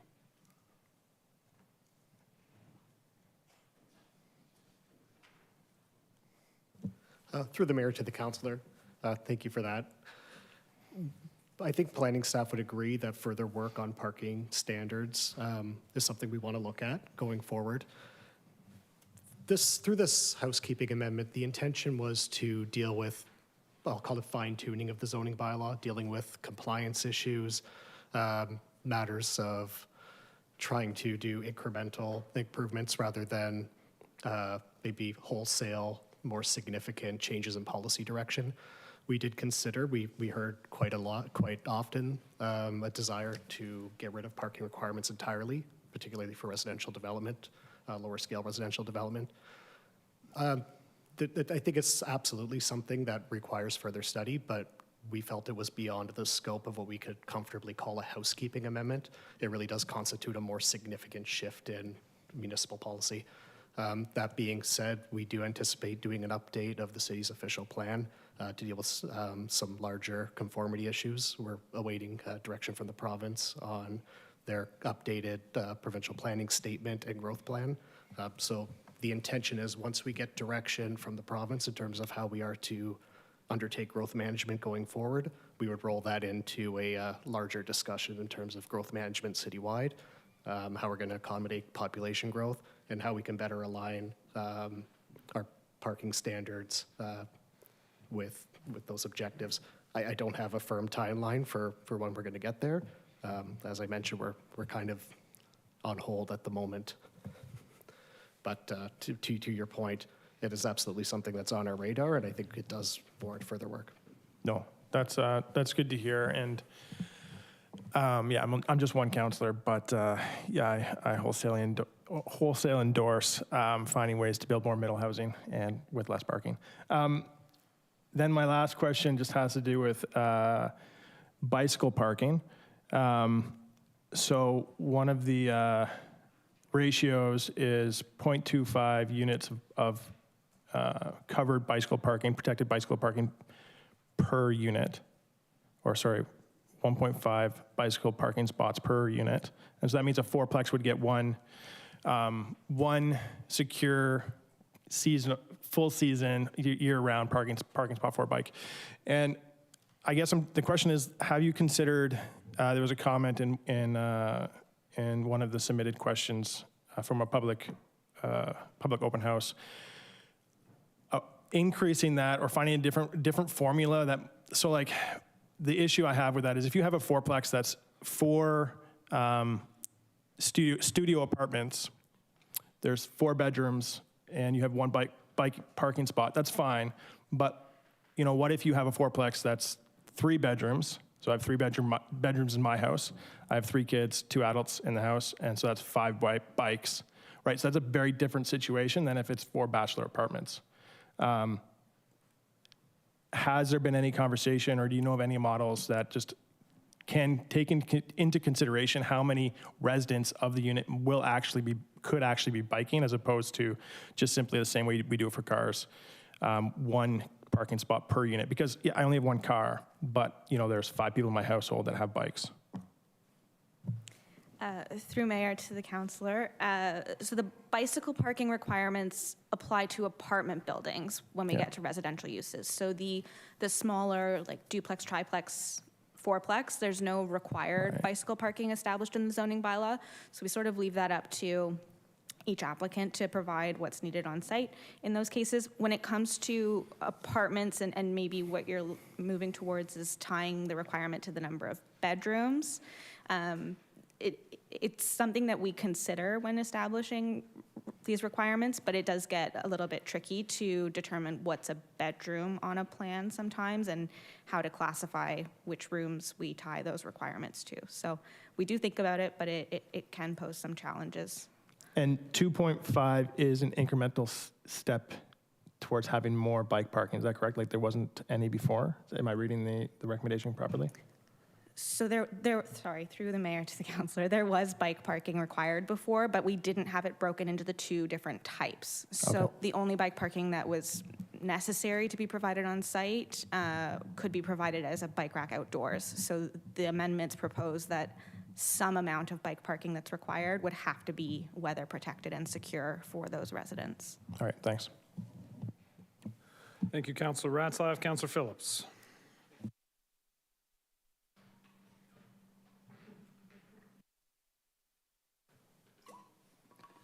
Through you, Mr. Mayor, to Mr. Oakes, we just received a large amount of money from our federal and provincial governments towards construction of new housing. if an ADU is constructed in someone's backyard, is that going to count as a structure? And if it's a duplex, or does it count as two, or is it just one building count as one? Through Mr. Mayor, every unit would count as one unit. So if a triplex, it would count for 3 units right. towards the commitment. Yeah, correct. Okay, so there's a lot to be gained from constructing ADUs for us in that respect. As far as parking is concerned, also, St. Catharines is a very car-centric city. You just have to go down Scott Street at 3:30 to see the lineup between Vine and Geneva. I don't know how we're going to change that. What do you see? Are we going to be able to follow what Glenn said as far as parking is concerned? I'm not disagreeing with it, but is that possibility going to be there? And we know what the positives are. What are the negatives going to be if we do that? And how are we going to overcome them? Thank you. Through the mayor to the councillor, quite honestly, it's a conversation with the public and a transition in long-term decision-making. So as we move towards more investments into our transit systems, more investments into our active transportation master plan, its implementation, its long-term maintenance, more opportunities for multi-use trails, cycle tracks, separated cycle paths, the more opportunities we give people for more multimodal opportunities for people where they'll feel safe and that they have a viable option, then it helps people make decisions on whether or not they need that second car in their household to do their day-to-day things. So it's not necessarily what we've heard coined in the media as a war on car. It's more about giving people options in how they move around and not designing a city that is car first. It's a priority of our department to start shifting towards transit-oriented development as well as built forms that support multimodal, but it is going to require a shift from decision makers and council moving forward. There will be some pain points. Do you see the recommendation made by Mr. Barr tonight, do you see us being able to implement that now? Through the mayor to the councillor, yes, should that be the will of council. Thank you. Councillor Miller. Yeah, I just wondered if staff could touch on, one of the suggestions was for, we have area-specific removals of parking minimums. One of the suggestions was to expand that to, just expand that range further specifically to Midtown. So I'm just wondering if staff could comment on if they've looked at that or the viability of that and the viability of doing it sooner rather than waiting for a more fulsome review. Through the mayor to the councillor, we don't have the on-street parking data. We would need to do a broad range policy decision like that this time for geographical specific areas, which is why we wanted to roll that as part of an overall citywide conversation through the OP review. Okay, thank you. All right, seeing no more questions of staff, at this time, I'm asking if there's a councillor who would like to move the staff recommendation. Councillor McPherson, Councillor Miller. Do I have a mover and a seconder? Are there any questions? Well, we've done questions. Are there any comments from council? Councillor Ratzlaff, followed by Councillor McPherson. Yeah, I just have a comment. I'd like to put forward an amendment, but my own property is one house in from the corner. So my property backs onto the side wall of my neighbor's, who's very, very kind and generous to me. That wall has a number of windows, her kitchen, stairwell, and bathroom. They look onto my backyard. I have a trampoline in my backyard where my kids play quite often. And I found myself apologizing for the noise to my neighbor weekly, almost. And she's graciously assured me that kids playing doesn't bother her and that she enjoys hearing them play out there, even though most of the time they're just fighting. I appreciate that the openings in that wall, it's more aesthetically pleasing to me than if it were just like a a cinder block wall, which I had in my the previous place I lived on McGee. That property backed onto a garage that would be illegal if it was built today, and it was just a solid wall. And I know that the concern is around privacy. I just feel as though having the setback at 2.5 as opposed to 1.2 doesn't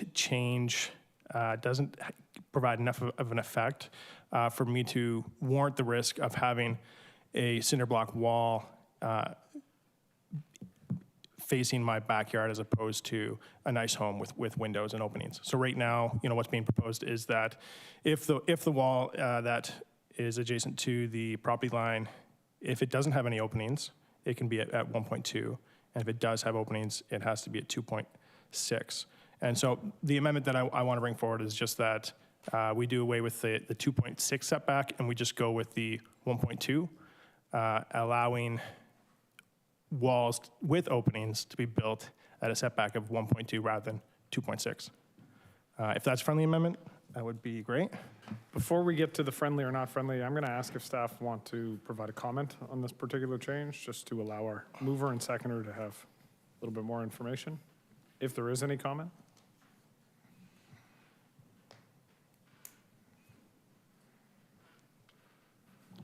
Through the mayor to the councillor, should that be council's will, we're happy to implement. Okay. So I look to Councillor McPherson and Miller. Is that friendly? It's friendly. Okay. So that will be incorporated into the main motion. Councillor Ratzlaff, do you have any further comment? I'm excited to see some more ADUs in my ward, in our city. I built one myself. It almost destroyed me. I would highly encourage homeowners to hire a contractor and not do it yourself because it's a lot of work. So thanks. Councillor, that's a good rule for life in a variety of different ways. All right, Councillor McPherson. I want to thank staff. This I know it wasn't an easy task to do, and I appreciate all the hard work. And just to Councillor Ratzlaff's amendment, living downtown, our houses are very close together, and our windows are randomly placed all over the house. And I can say that while occasionally you see things in your neighbor's backyard that maybe you didn't want to see, you rarely are standing at the window gazing at your neighbors. So I certainly haven't found it to be a, intrusive experience. I'm looking forward, as my ward mate said, to seeing more ADUs and seeing more opportunities to provide housing, different types of housing, and hopefully multi-generational buildings, which would be great. Thank you. Thank you, Councillor. I have Councillor Williamson, followed by Councillor Kushner, and then Councillor Phillips.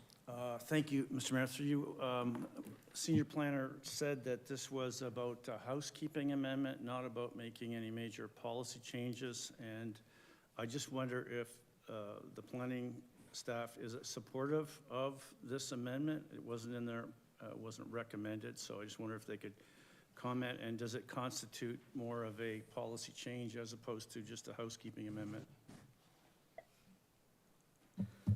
Through the mayor to the councillor, the 1.2 meter setback that's being suggested by the councillor would be consistent with our existing setbacks for detached accessory structures. Well, they're only required to be 0.6. So it still wouldn't be allowed to go as close to the property line as, say, a detached garage or a garden shed or a pool house would be permitted today. So I don't think it's necessarily any more permissive than our current setbacks, and our current setbacks would allow windows in each of those buildings.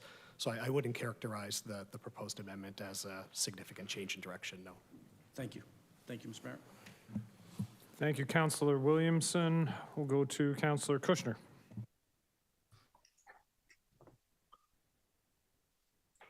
Thank you, Mr. Mayor. The question I have is we've heard from various speakers proposals to reduce the parking. Will staff consider that and come back with the analysis in a later report? I will look for clarification from staff, but I believe they had indicated that it'll be a part of a broader review coming up, so that that direction is taken, Councillor. Right. Thank you very much.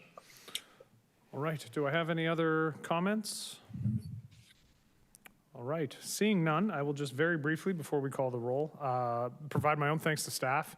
I know this is a fair amount of work to put together any changes to the zoning bylaw. Housekeeping makes it seem very innocuous, but I know it takes a lot of time and effort to put this together. I want to thank Ms. Devlin as well for the work she did in presenting it and making it very clear and easy to understand. Sometimes planning reports are filled with jargon and difficult to get through. This one, 20 pages though it may have been, was still a very well-written report, and I think very instructive for members of council. And with that, I will look to the clerk to call the roll. And just wanted to clarify that proposed amendment, the wording that Planning and Building Services quickly provided is that section number 4, that number 4, section 2.2.1, that the draft bylaw be amended by removing the, quote, wall with opening, quote, column in the table and removing the, quote, wall without openings, quote, column title.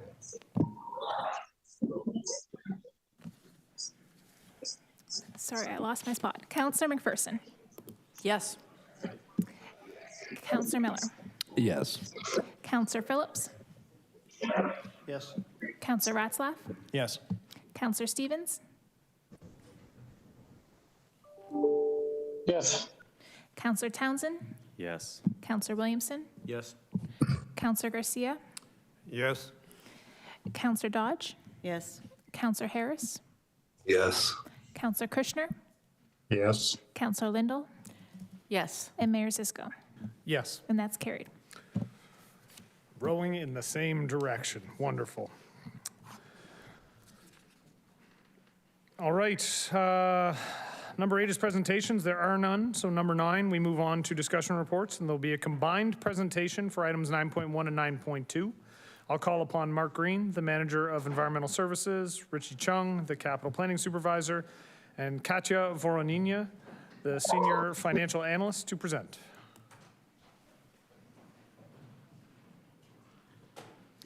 I had... Maybe give them a couple minutes just to, because we got to get other staff coming up. All right, you know what, folks? We're going to take a 2-minute recess while we allow staff to get ready, and also while we allow all of the planning enthusiasts to take their leave.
We're going to ask council to come back to order.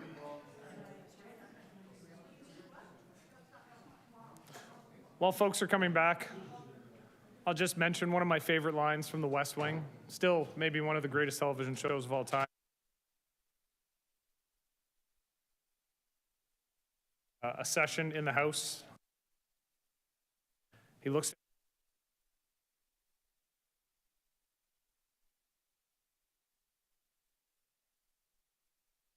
from. So anyways, with that, I was introducing Mark Green, the Manager of Environmental Services, Richie Chung, the Capital Planning Supervisor, and Katya Voronina, the Senior Financial Analyst, to present. And this is, again, a combination of items 9.1 and 9.2, which are the summary report for the St. Catharines Drinking Water Distribution System and the 2024 to 2034 Water and Wastewater Financial Plan. Mr. Green. Okay, thank you. Good evening, Mayor, Council, staff, and members of the public. Tonight we'll be discussing the city's drinking water system and the city's requirements under the Safe Drinking Water Act, the current state of our water and wastewater systems, and how to make sure they're sustainable into the future.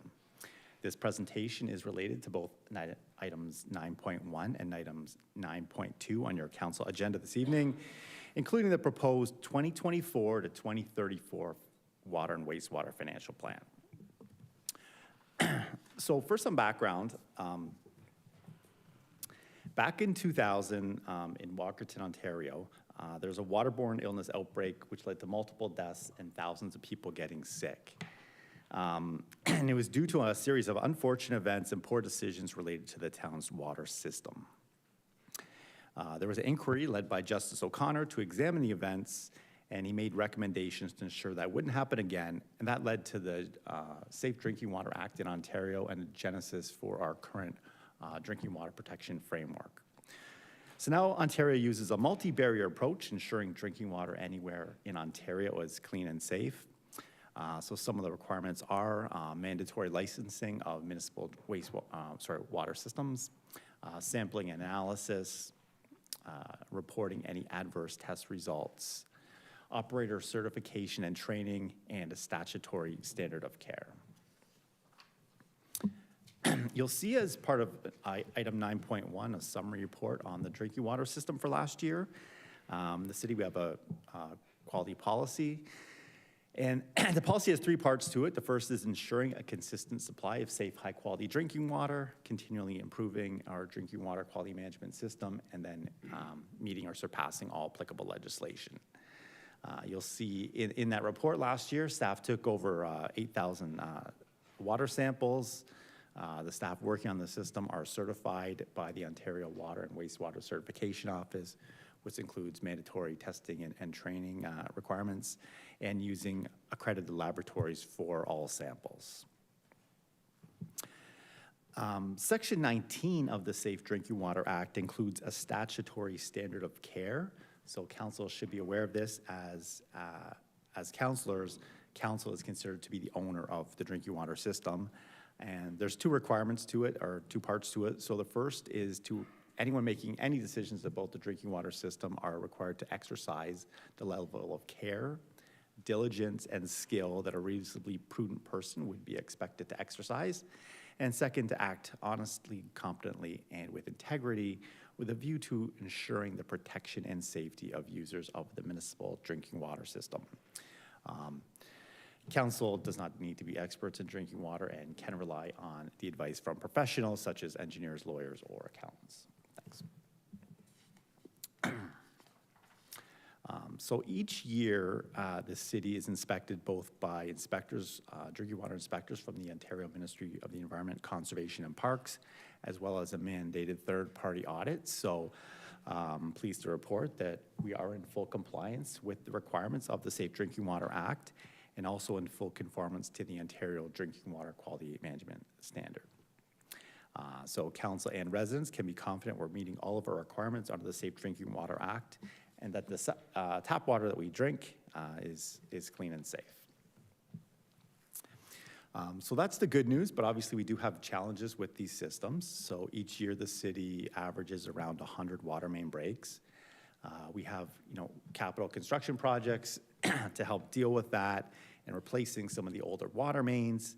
And that is helping, but we do have a long way to go as we face an aging system.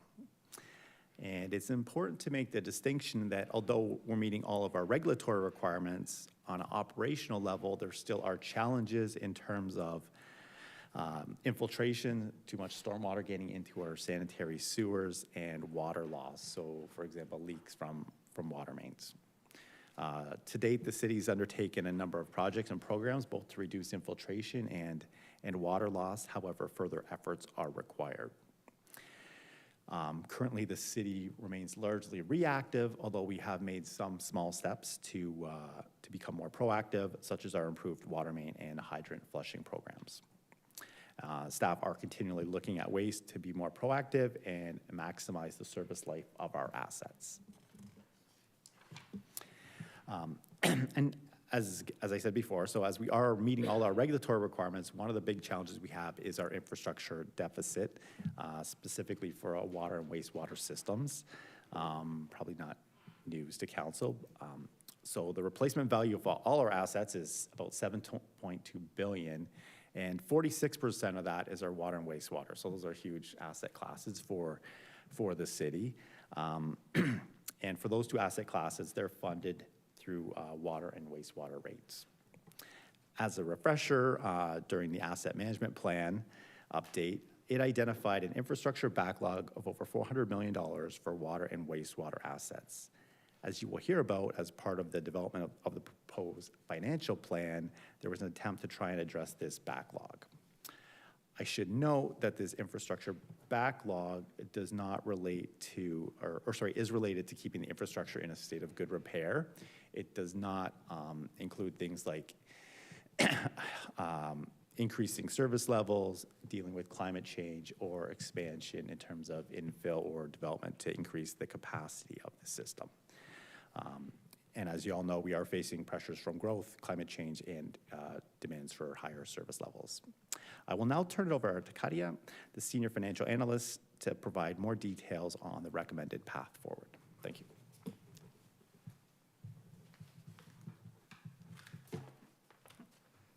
Thanks, Mark.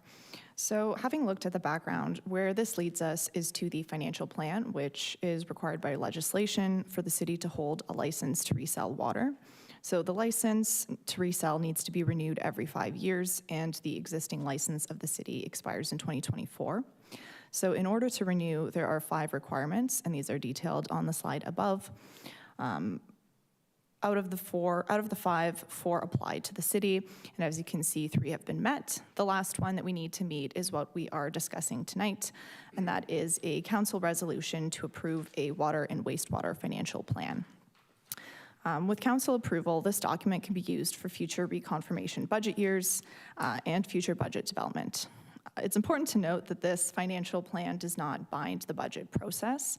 The city still has flexibility to adjust as required.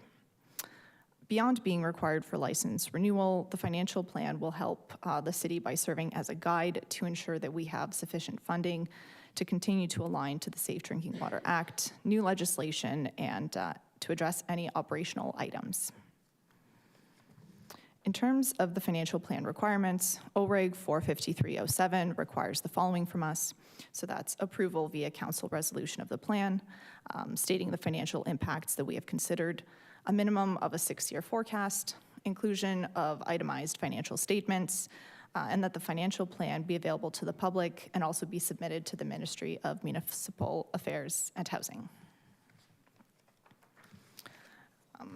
In terms of sustainability, one item to note is that the Act doesn't explicitly define what a sustainable water system is, but it does provide principles of financial sustainability. So these include using an integrated approach to planning among rate services, using the revenues from water and wastewater for those services, life cycle planning with mid-course correction, and this is preferred over short-term or no planning whatsoever. And finally, keeping revenues at a level where they can meet the standards and provide the resources for rehab and replacement of the existing infrastructure. OREG 45307 also outlines guiding principles. So we've taken these principles and we've incorporated them into our plan so that our water and wastewater financial plan will, one, meet the requirements of the OREG, two, incorporate funding for other legislation that we know exists, such as consolidated linear infrastructure compliance, three, move towards a full cost recovery, four, balance the need of investment with affordability, five, align with the asset management data, and also OREG 58817, which requires a 10-year financial plan. It will also incorporate the approved multi-year budget, and it will be used as an evaluation tool. So with that, I'll pass it on to Richie Chung, Capital Planning Supervisor, for the balance of the presentation as we dive a little bit deeper into the plan that we're presenting to you today.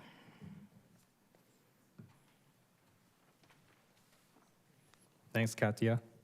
So staff analyzed the following 5 scenarios. All 5 scenarios do meet the Safe Drinking Water Act requirements and presents the trade-off between affordability and the sustainability of the system. The shaded area of the graph below reflects the backlog under each scenario. The thick black line reflects the level of renewal funding going to support the infrastructure. Scenario 1 on the far left is the maintained existing level of service as defined within the asset management plan. Over the 10-year financial plan, the capital contributions will increase to achieve this funding level and just increase for inflation afterwards. This is the bare minimum required in order to stop the backlog from growing in the future per the asset management plan, but will not remove it. Notice how the shaded gray area eventually hits a peak before stagnating. This scenario is the most affordable, but it's not recommended as the longer we have a backlog, the more expensive the reactive maintenance will become as the backlog continues to age. Scenario 5, on the far right, is the most aggressive plan to remove the backlog in 10 years.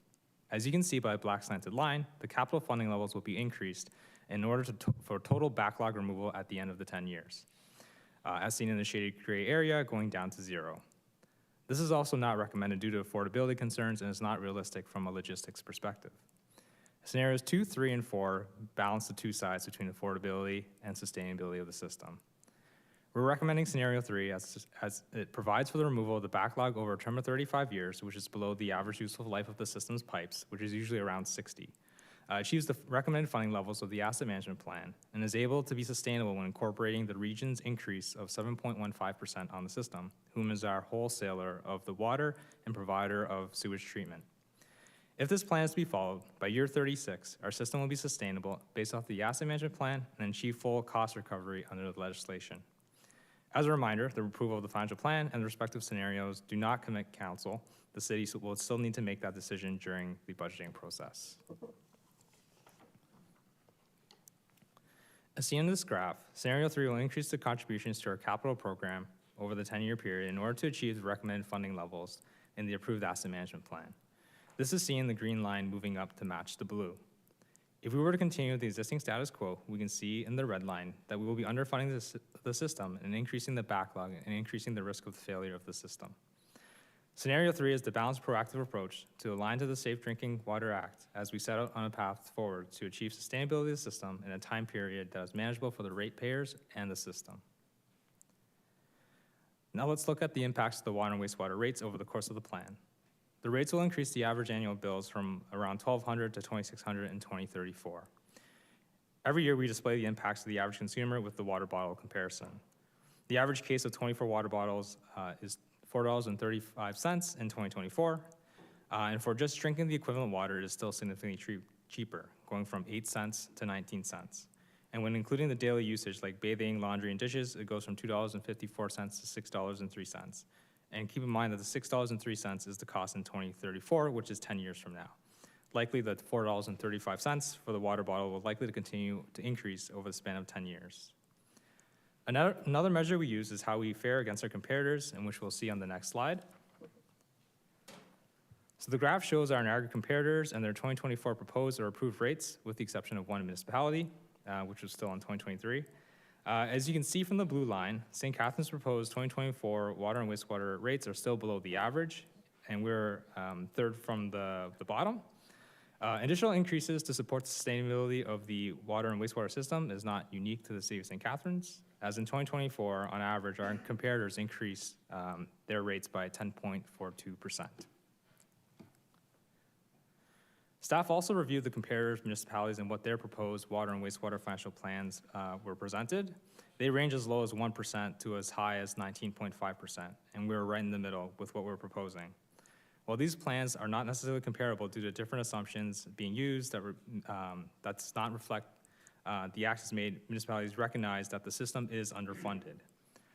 Some have submitted an aggressive approach to remove their backlog, while others have taken a more balanced approach. We're taking an approach that's right in the middle. There are two items that I do want to bring to your attention, and that the Niagara Region's plan is 7.15%. They are the wholesaler of our water and provider of sewage treatment services, and this cost is passed on to us. The second is that the financial plans that were on the lower end of the scale have not updated their financial plans yet since the updated regional plan in 2023. The purpose of this legislative financial plans is to assist us with recognizing the state of the existing system. In the case of the Niagara comparators and for ourselves, the system requires increased investments, and the plan will assist with putting us back onto the right track. So where does that leave us? So we need this financial plan approved to submit to the province so that we can renew our license to resell water. With this approval, this document can be used for future reconfirmation budgets and budget developments in the future. The city still has flexibility to adjust as required, just as we've seen during the last financial plan, which went through COVID. And staff will provide an updated financial plan next year. This is to align the reporting cycle of the asset management plan with this reporting cycle back to the province. We'll also take that opportunity to update the plan with the implications of the ongoing water and wastewater master servicing plan and any outcomes of the phase 3 of the asset management plan, which will discuss level of service, and also the core service review. Lastly, we'll continue to keep up with any new provincial legislation that may come up. And that concludes our presentation. Thank you. Thank you to all three presenters. At this time, probably the best way to proceed, I'm going to ask our presenters to have a seat. We are going to deal with the two reports in order. So the first one is 9.1, which is the summary report for the St. Catharines Drinking Water Distribution System as required under the Safe Drinking Water Act. So I would ask that anybody who is buzzing in at this time, that they confine their questions just to that first report. And before we move forward, I will ask if I can have someone to move the recommendation in that report. Councillor Lindell, Councillor Phillips. All right, so questions to this, I have Councillor Williamson. Thank you, Mr. Mayor. And this is a question I seem to ask Mr. Green on an annual basis, but it needs to be asked. And that is, our raw water is drawn from Lake Erie. And in the past, there has been what we call blue-green algae outbreaks, which contain cyanobacteria, which are harmful to human health and other creatures, of course. And we've just gone through a winter where Lake Erie has seen its lowest surface ice cover ever, and it's probably at one of its warmest temperatures in a very long time. And I just wonder if that is a concern for us, and how we will treat our water and make sure that people in St. Catharines are not harmed by the quality of water that we intake at the Q.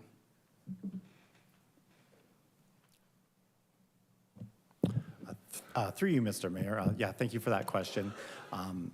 Yes, that's exactly right. Certainly the source of water for our system is essentially Lake Erie.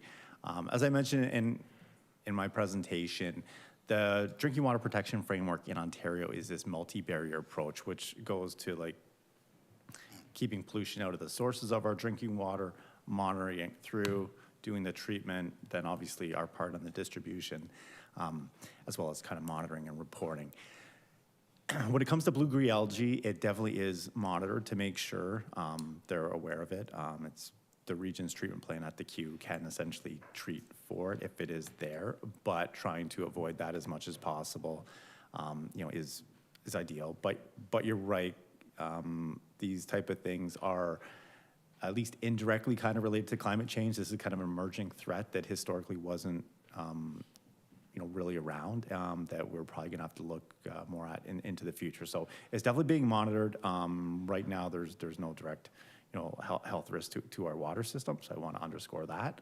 But yeah, it's definitely a risk that we are monitoring and tracking. Thanks. Thank you. Thank you, Councillor. Any other questions? All right, then on the first report with respect to the summary from 2023, I will look, nope. Councillor Townsend, you had a question?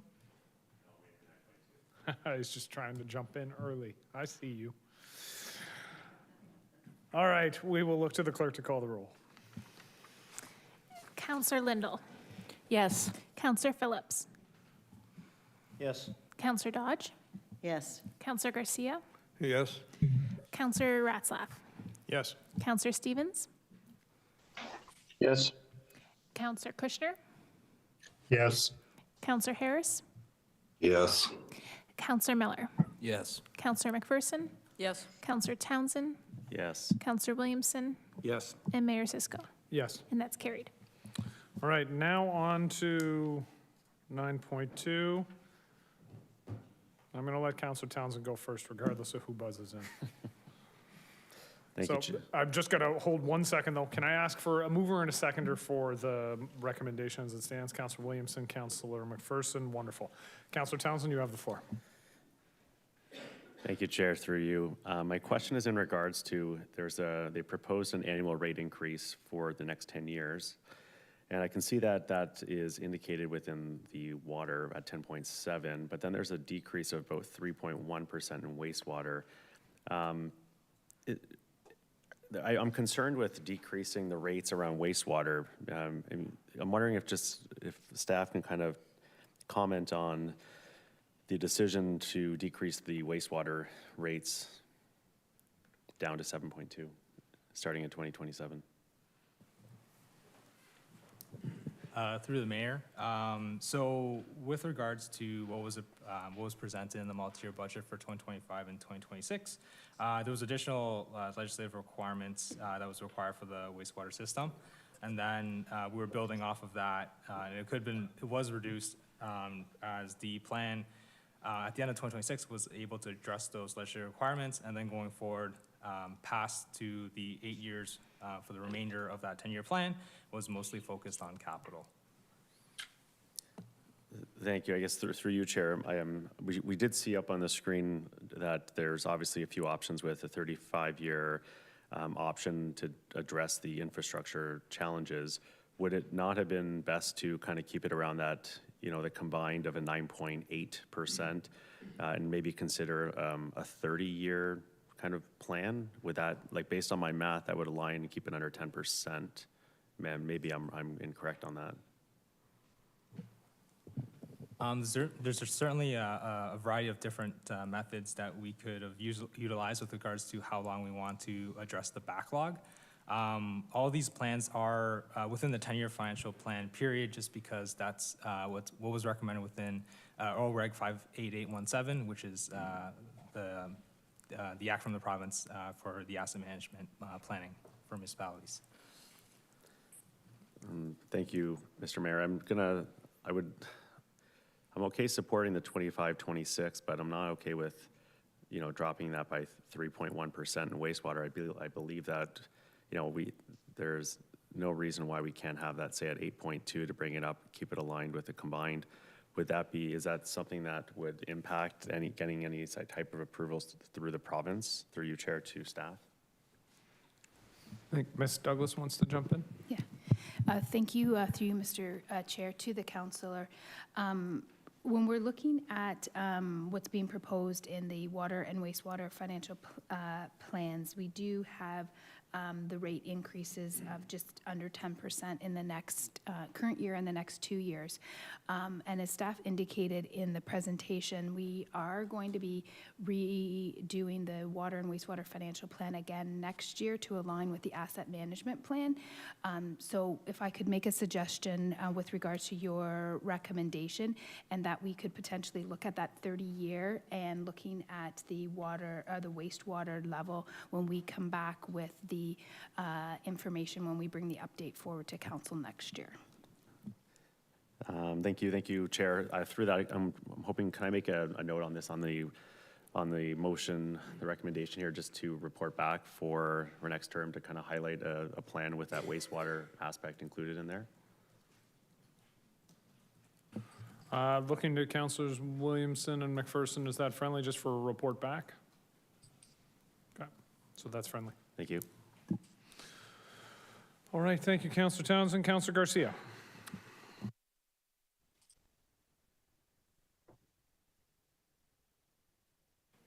Thank you, Mr. Mayor, and thank you to staff. I know it's a difficult report to prepare, and I know that they have legislation to comply with, so I appreciate that. So I just want to make a couple of the similar comments I always make at this time to the financial director of finance and to all the staff that work on this.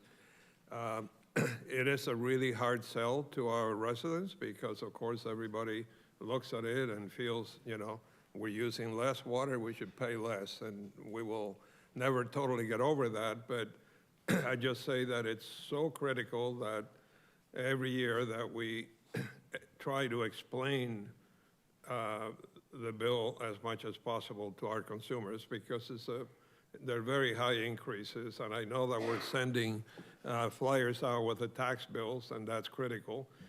And the second thing I continue to be concerned about is I think we have to try to be realistic when we make these comparisons, that they're not unrealistic. And when we use a $4.35 price for a case of water, I'm sure any one of us can buy a case of water for significantly less than that at different stores. So I think we should use an average or something and not use sort of the top retail price, because we don't want people to think that we're giving them phony information. So just for my comments, it's important to make sure that our residents understand why we have to do these increases, even though they're very hard to take.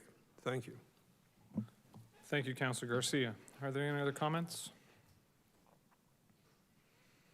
Okay, I do have a couple of questions. I am, just for clarity's sake, I guess to Ms. Douglas, the financial plan's based on the 35-year backlog removal, correct?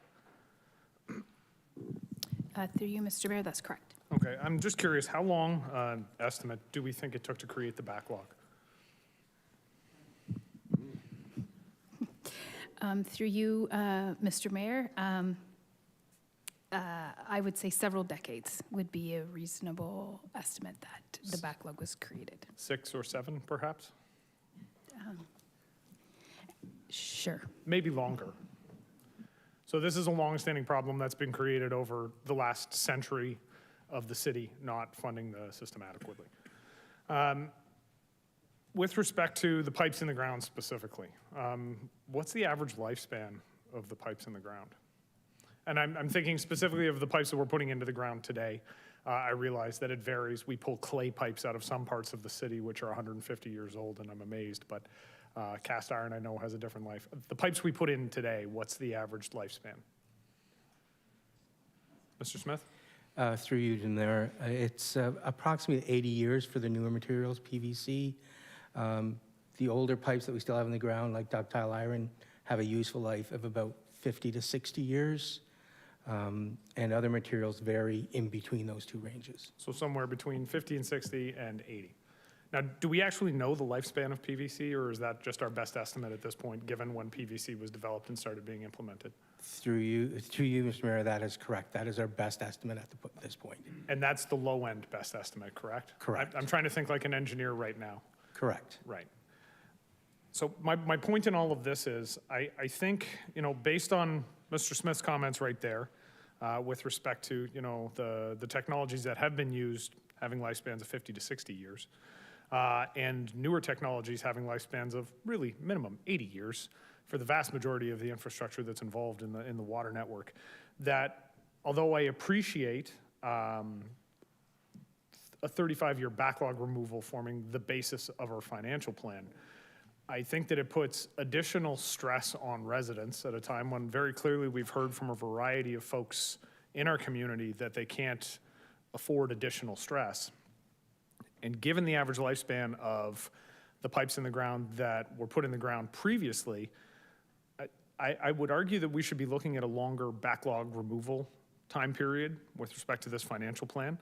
It offers us the opportunity to decrease the costs year over year for residents. I know when I asked earlier today, the 6-year backlog removal reduces the combined increase annually to 7.4. If we went to a 75-year backlog removal, it would be down to 6.3%. I think we can lengthen the amount of time here, recognizing that this backlog was not created in the last 10 years or 25 or 35 years.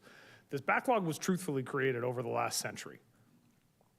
And while I recognize firmly that sometimes you have to deal with a problem immediately because it can create greater downstream effects, I think in this case, there's a case to be made that lengthening the backlog removal time that the financial plan is based around would make prudent financial sense, even with the risks that staff have identified with respect to having slightly older infrastructure in the ground.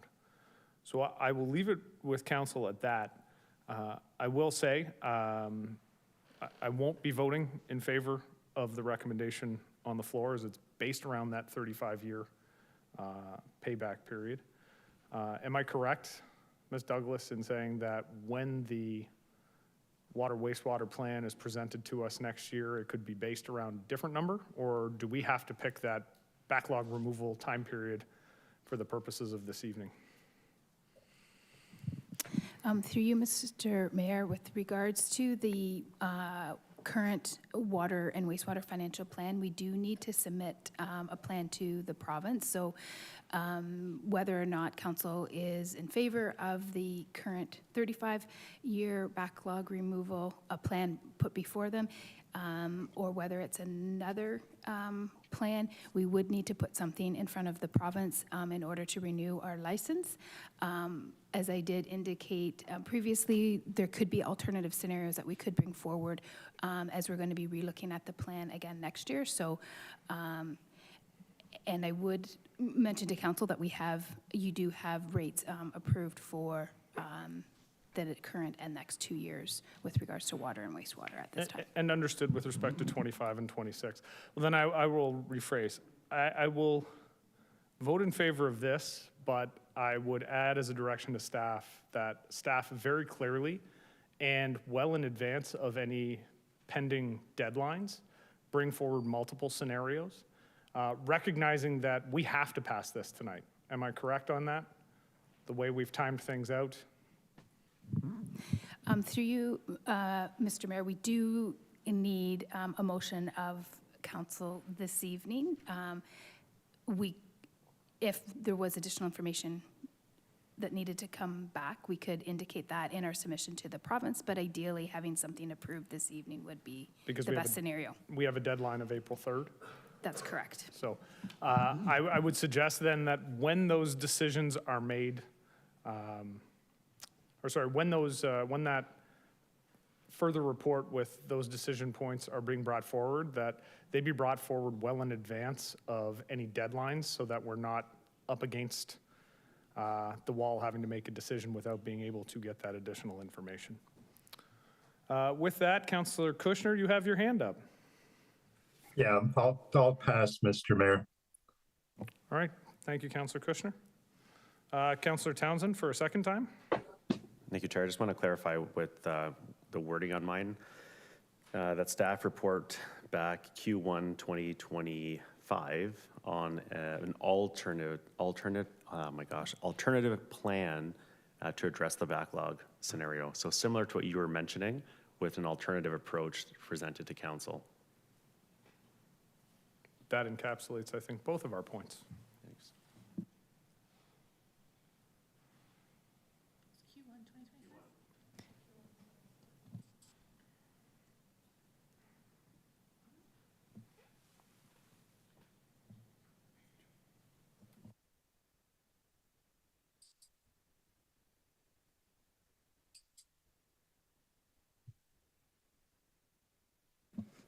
So just that staff bring back alternative considerations for the 30-year backlog. A few scenarios, okay.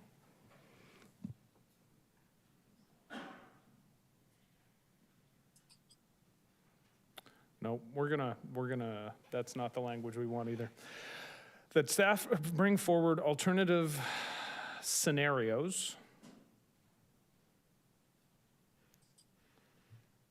for clearing the backlog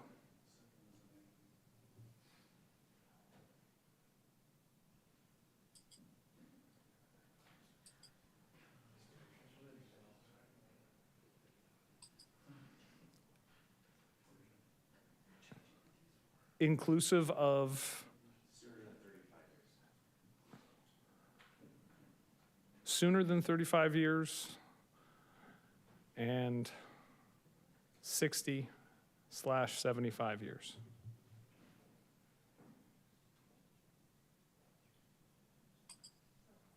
/75 years. And then you can delete the rest of what's there, I think.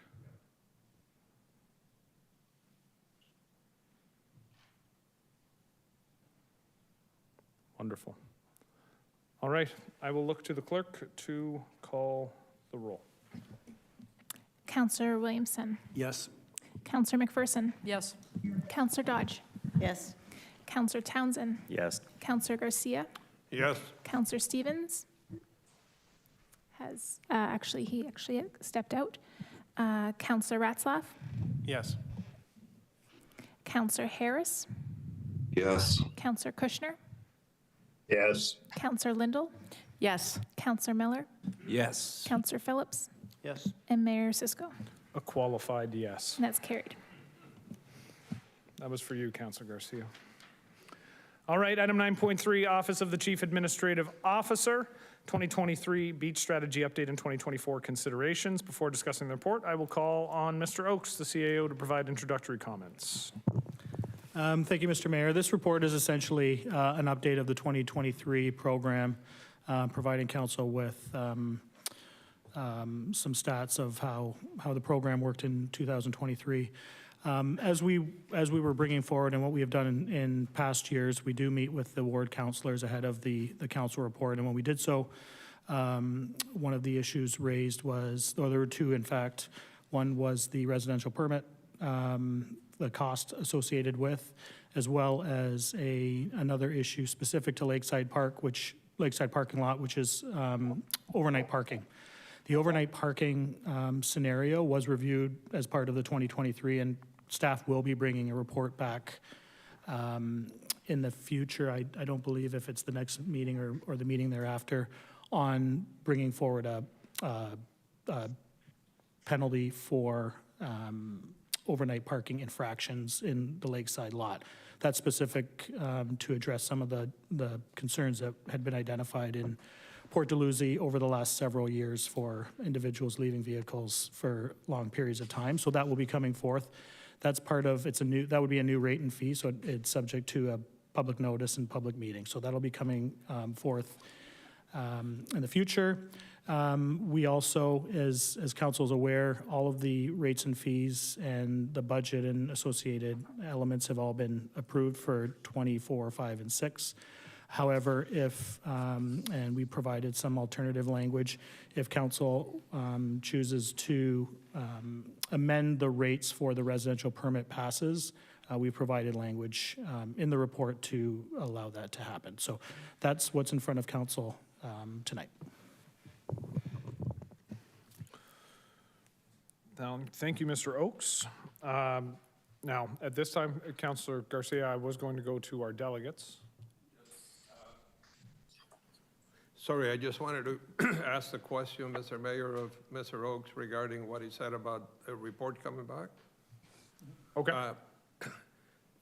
I don't know if I do this later or now, but in addition to the overnight parking, I want to make sure that staff look at the question of when do the parking lots close, because I've had people concerned that we used to close them at 11, and now we've been closing them at 9 p.m. And a lot of the people go to both parking lots to watch the sunset, as Sunset Beach, obviously, and Port Dalhousie as well. And so I'm asking that in the report you look at closing them, let's say something like an hour after sunset or something like that. So. Through Mr. Mayor, I would suggest the report that's going to be coming forward is specific to adding the rate, for overnight parking specifically. If council wants to provide direction, the issue that you refer isn't one so much in Lakeside lot, because we don't physically close that lot. It's Sunset Beach where we actually put the gates up, and there's some operational issues that we can bring forward to council in a memo that will give you some, a sense. But we do hear you, and we can provide that information back to council in the Thank you. All right, thank you, Councillor Garcia. At this time, we do have 4 delegates registered to speak to this item, so I will call upon Jeff Hurst for his comments. Just a reminder to our speakers, we do have a 5-minute time limit, and the clerk will definitely remember to hit the clock so that you know exactly how much time you have. Mr. Hurst, the lectern is yours.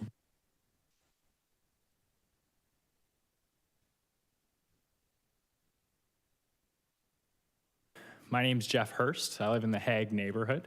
I bought a beach parking permit in 2022, in 2023, and I hope to buy one in 2024 as well. I am here tonight for the second time to encourage this council to stay the course with a paid beach parking permit system. And, you know, last year, council made the wise decision to continue with a system that had been shown to work. It generates revenue. It encourages transit and active transportation. It cuts emissions. These are all very good things that we should strive for. Yet here we are again tonight questioning this system.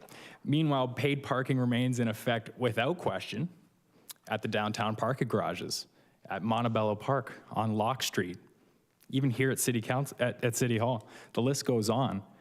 And it feels like we're going in circles on this question about paying for beach parking. And that feels like a waste of time for this council, for staff, and for residents alike, and can never be free. And the idea that there is some God-given right to free parking is both outdated and, quite frankly, selfish, because that free space on which we park doesn't come out of thin air. The gravel, the pavement, the paint, the security staff, even the land itself on which that parking space sits, that all costs money, and residents foot the bill for it. So the question here is, why should your neighbors who don't drive, think cyclists, transit riders, and seniors, why should they pay for your right to leave your private vehicle on public property? That's what free parking is. And it doesn't sound like a good deal to me, but user fees, like these paid permits, are a good solution to that. So suppose we do go back to the no-cost permit parking at the beach. According to the numbers from 2021, which is the last year we had that system in place, we'll issue more than double the permits from last year in 2023. That's 6,000 extra vehicles coming into our beach neighborhoods each and every year. Some lucky permit holders, yes, will get free parking, but many others will show up disappointed to crowded lots that are full more often. Others inevitably will hear the word on the street that parking is free at the beach again. They'll show up without a permit and they'll get a ticket. And that's gonna mean more complaints and disputes for staff to deal with, and residents with hefty tickets who at that point will be wishing for a $15 price tag. But staff say there's still more that happens when we flood our beach neighborhoods with cars. Longer wait times for permit seekers, more speeding on neighborhood streets where kids play, disregard for stop signs. And that's not to mention more noise and emissions from those 6,000 extra vehicles in these neighborhoods. And that doesn't sound like a good fit for the green, vibrant neighborhoods we all know Port Weller and Port Dalhousie to be. And what about all the money that those paid permits brought in? Because parking lots are economic dead zones if we don't at least charge a user fee for them. If we scrap them, we're throwing a revenue source out the window. Admin costs don't go away. Security staff still need to be paid. Remember that asphalt and paint I mentioned earlier? It's still there. It's still wearing away every year, and there are costs associated with that. Now, I'm not a financial expert by any stretch, but I just can't shake the feeling that throwing $90,000 in revenue out the window every year is terribly inefficient, especially for a council that left no stone unturned in the search for budget savings just earlier this year. And I will mention that this was not included in the proposed budget for this year. Now, council, you made the right choice last year in keeping the paid permit system in place. I sat in the gallery that night, proud of our city and its elected officials, because cars have been prioritized ahead of people in St. Catharines for generations now. We heard this earlier. And this kind of consideration for those who can't drive or choose alternatives gave me and many others hope. Mayor and Council, I'm asking you not to walk that back tonight. Maintain the paid permit parking system at our beaches. Thank you. Thank you, Mr. Hurst. Councillor Garcia. Thank you, Mr. Mayor. Thank you for your presentation, Mr. Hurst. Are you aware that because of having to pay for permits, certainly at the Port Lucie Lakeside Park lot, and I'm sure it's the same at Sunset Beach, what happens is a lot of people end up parking in our streets anyway because they don't want to pay for parking? Yes, I'm aware of that, but I don't believe that offering free permits is going to do anything to solve that problem. In fact, I think you're, by offering free permits, encouraging more cars into the neighborhood. As I said, in 2021, I think the number was 13,000 and change free permits issued versus 6,000 and change paid permits issued in 2023. That's 6,000 extra vehicles coming to the neighborhoods. If they can't find a space in the paid lots, they're going to the neighborhood streets anyway. Okay, thank you. A couple of more questions. When you advocate that parking is not free and you have to pay for parking, are you advocating that we start charging for parking at the Ford Pad and at Kiwanis Aquatic Center and at the senior centers and at the city parks where there is free parking now? Well, one thing that I would say, Councillor Garcia, is that parking revenue is a very large untapped source of revenue for this city. I think it's something that should be seriously looked at by this council. I think there's a lot of opportunity at a lot of city-owned facilities where we could maybe offset some of the concerns that we've got with our budget with collecting revenue from parking. Thank you, Councillor Garcia. Councillor McPherson. Thank you, Mr. Mayor. Thanks, Jeff, for the presentation. Just a question about the Hague neighborhood and resident parking. So I'm assuming you live on a street where you have to pay resident parking for a resident parking pass if you want to park on the street? That's right. And I'm going to guess, if I'm correct, it's a significant number of streets in The Hague that. So have you heard anybody really complaining a lot about paying for a resident parking pass? Not in my neighborhood, no. I think that's something that's taken for granted, right? There's limited parking in that neighborhood, and people understand that parking's not free. They have to pay for it. Okay, thank you. Councillor Ratzlaff. So thank you through you, Mayor. Thank you for your presentation, Mr. Hurst. Yeah, I think you did a really great job talking about the connection of parking and free parking to the housing crisis and the environmental crisis that we're facing. We spent a lot of time talking about parking in just for the last presentation or the last item, one of the last items we talked about on the agenda. Piggybacking on Councillor McPherson's question, if we made parking free on your street, do you think you'd see more cars parked on the street? Absolutely. Would you be able to find a parking spot if parking were free on your street? I'd have a much harder time doing so. The other thing that I think that we're not recognizing is the money that's collected from those parking passes is used to help offset some of the costs at controlling the irresponsible parking on your street. And I think that's also used in neighborhoods that are close to the beach that are experiencing some of that irresponsible parking as well. So yeah, thanks for your presentation, and yeah, appreciate it. Thank you, Councillor. Just as a reminder, this is questions. So generally, at the end of that statement you made, you would say, "Don't you agree, Mr. Hurst?" And then he would say yes, and we would all chuckle. So maybe next time. Councillor Townsend. Thank you, Chair. Through you, thank you, Mr. Hurst, for your presentation today. We talk about user fees and this $15 parking fee. What if council were to just waive all fees for those to use baseball fields, soccer fields, basketball courts, which are indoor up at summer games, badminton? Would you be in favor of that if council just waived all user fees across the board? Well, I think that a user fee for parking is something completely different. When you talk about a user fee for parking, you're charging somebody to leave their private vehicle on public property, as I mentioned. That's something very different from the use of a baseball field or a tennis court where anybody could enjoy that. Not everybody drives in this city, right? And that's why I believe that charging a user fee for parking is something that's fair and something that we need to investigate further at other city facilities going forward. Thank you.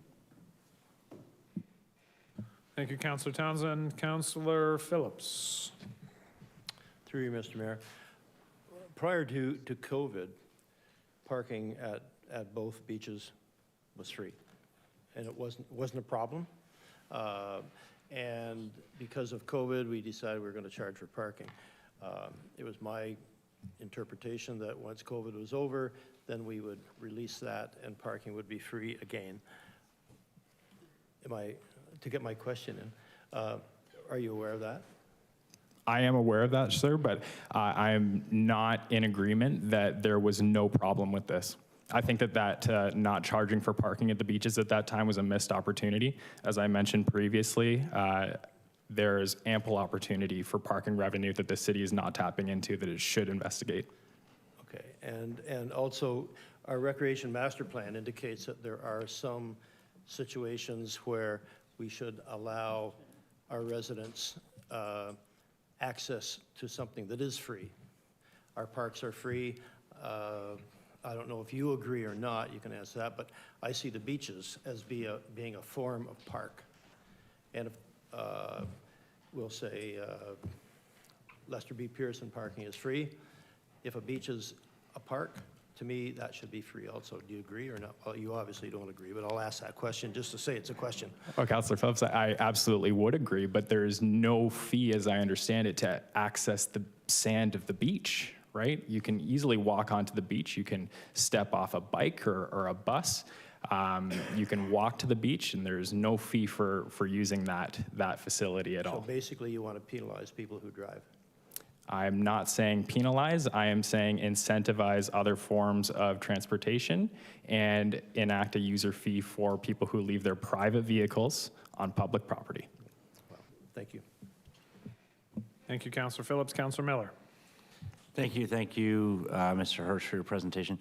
Just as someone who actually bought the parking pass in the last couple of years, did you find it was good value for the money you spent? Absolutely, it was. Each year, I use the parking pass maybe about 3 or 4 times.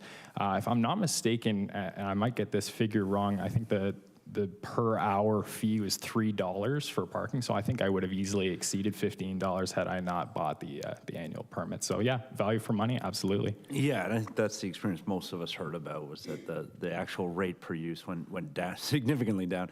Now, I think, I don't know how COVID caused us to charge for parking at the beaches. My interpretation, just as a preamble, was that we had several complaints from the neighborhood during COVID and from the ward councilors about the beaches, and that parking permits emerged out of it.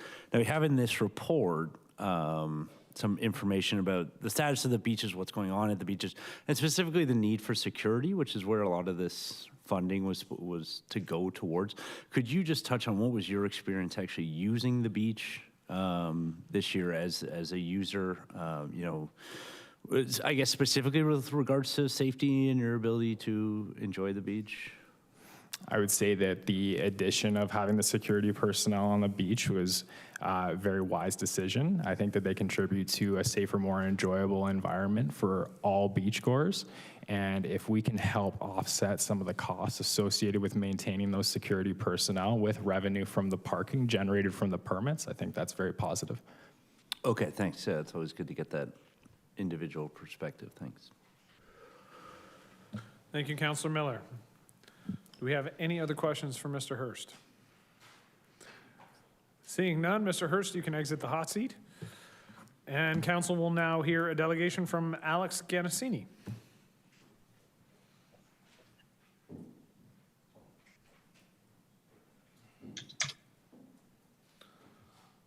Mr. Ganasini, the lectern is yours.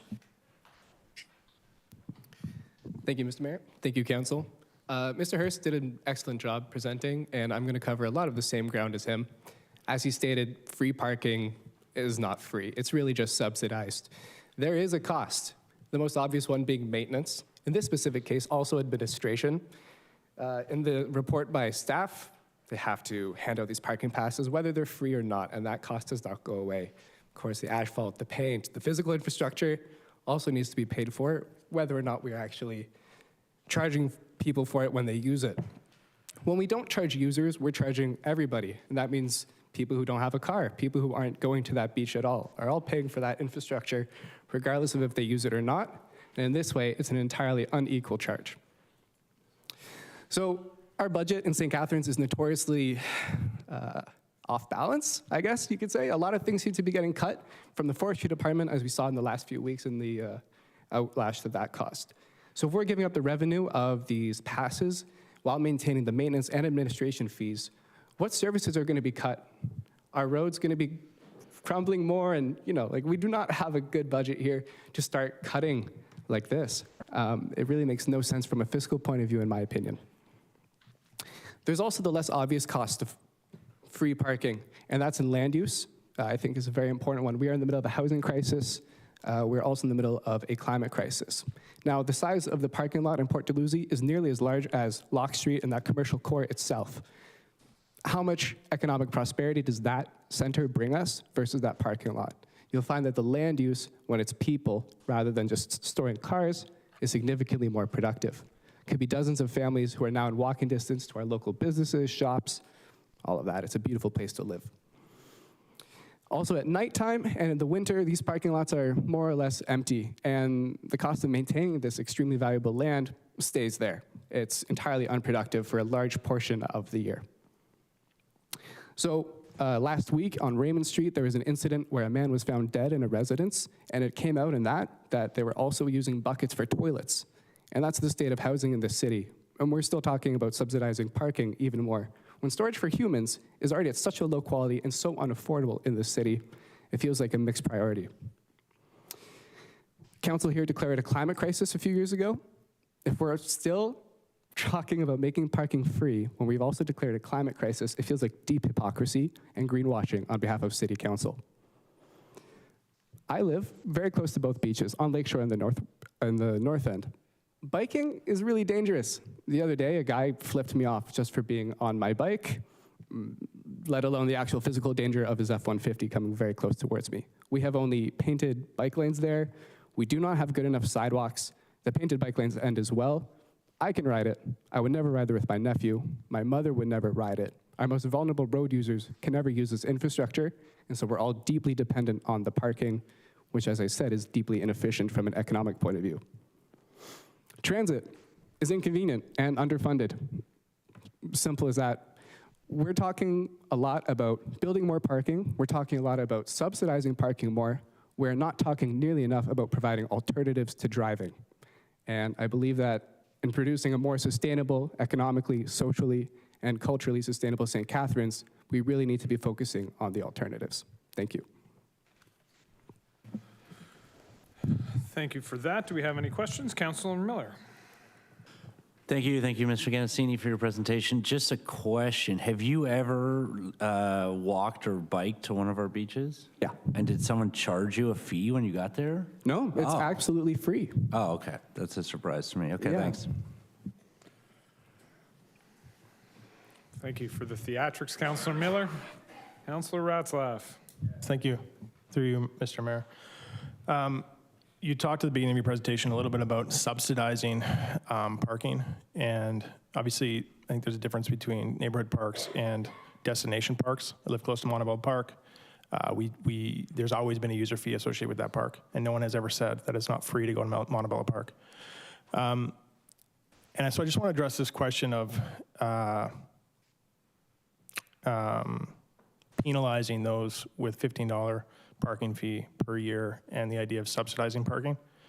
So, yeah, when you talk about subsidizing the parking, why does that create an unfair situation for the individual, the taxpayer, the resident who's subsidizing the parking at Lakeside Park and Sunset Beach? Thank you for your question.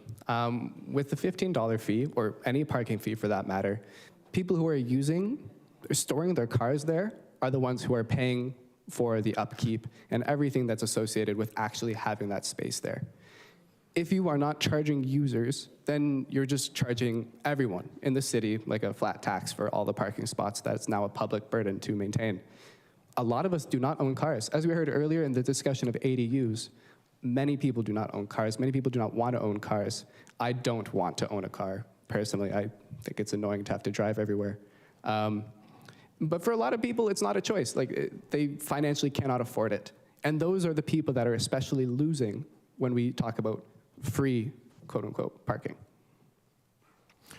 Yeah, and I guess with the rising costs associated with some of our destination parks, I mean, we know this with Montebello, there's rising costs there, maintaining the gazebo and some of the large festivals that come, and we're seeing that new traffic coming to our beaches, which is great. Would you say this is increasing the unfair situation between those taxpayers who are forced to subsidize parking and those who may now have to have their parking free? Yes, and I would also say that it's making the experience of the beach worse for everyone. People who live within 10, 15-minute walk or bike ride of these beaches, that's hundreds and hundreds of vehicles that could be left at home, leaving parking spaces for people who actually live further away and actually need that space. But by creating a system in which everyone needs to drive, the experience for all drivers becomes worse. Thanks. Are there any other questions? All right, seeing none, thank you, Mr. Ganesini, for your presentation. Council will now hear a delegation from Barbara Ssonix.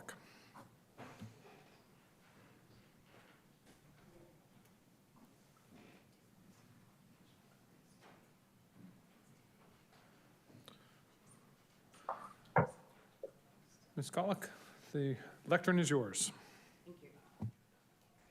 Thank you, Mr. Mayor, councillors. I am here to absolutely object to what I have just heard about parking.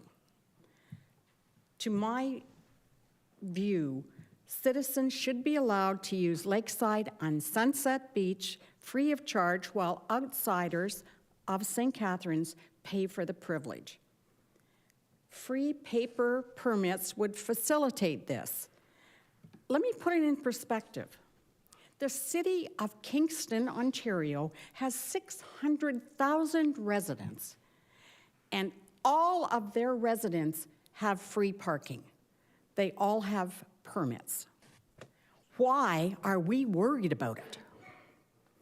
Could the digital system that's doing this, the paid parking, you know, if I come in from Burlington or somewhere and I'm paying for parking, I'm getting a digital permit. Is that correct?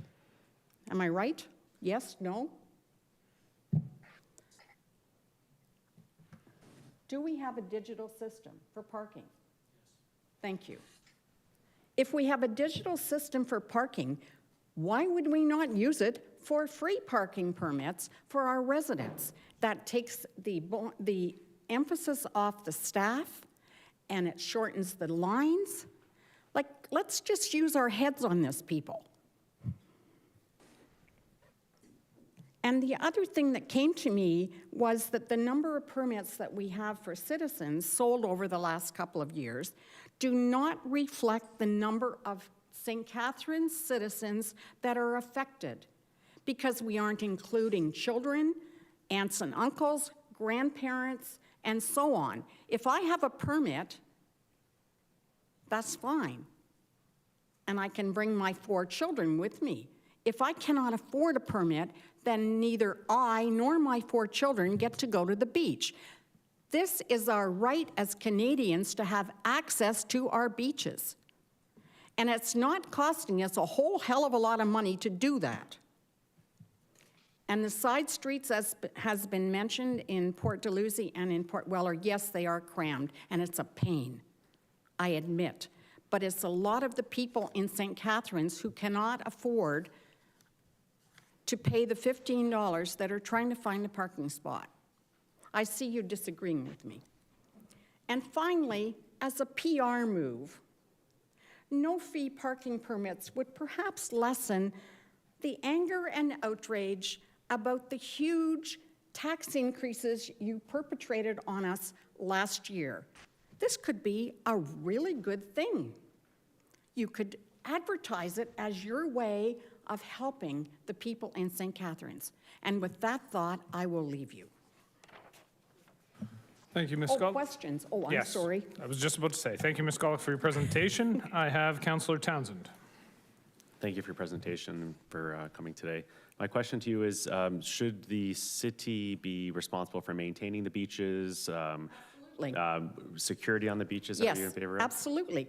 And it's not going to make that much difference. They're going to do it anyway, whether we have paid resident fees or not. Thank you. And my other question is, should the city consider waiving other user fees? Baseball, soccer pitches, is that something that we should consider for residents, local? And I'm going to say, I don't know. If I were to go to a soccer game, do I have to pay? Well, it's usually, if like the players are they would be paying the rental fee to use the field. So my question is. No, they have to pay, no, that's very specific. Okay, thank you. Thank you, Councillor Townsend. Councillor McPherson. Thank you for your presentation. Just along the lines of my colleague, are you suggesting or would you like us to waive all parking fees across the entire city for all residents? For everything? Yeah. Are you kidding? No. No, I'm just, sorry. Oh, okay, sorry, Robin. No, I'm just curious because we have parking downtown, we have resident parking fees. No. So we have residents, sorry, Barb. Sorry. I am talking only the beaches, because this is recreational. We need to get our people out and about.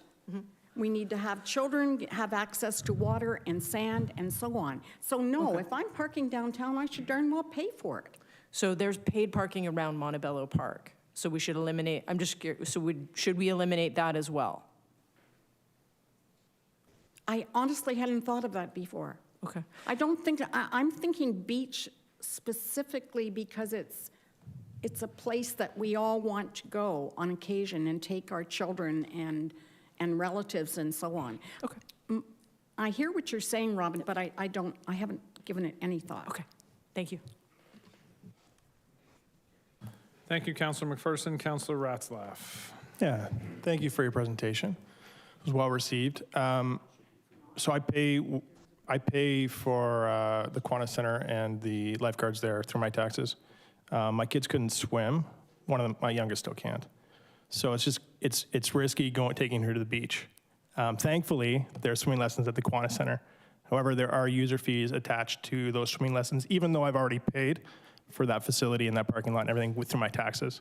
So I'm just wondering, those user fees are very similar to the user fees associated with parking at the beach. Would you consider waiving those user fees? No, I would not. Councillor Garcia. Thank you, Mr. Mayor. Thank you, Ms. Scott, for your presentation. Question, have you been going to the beaches for quite a while, or like more than the last couple of years?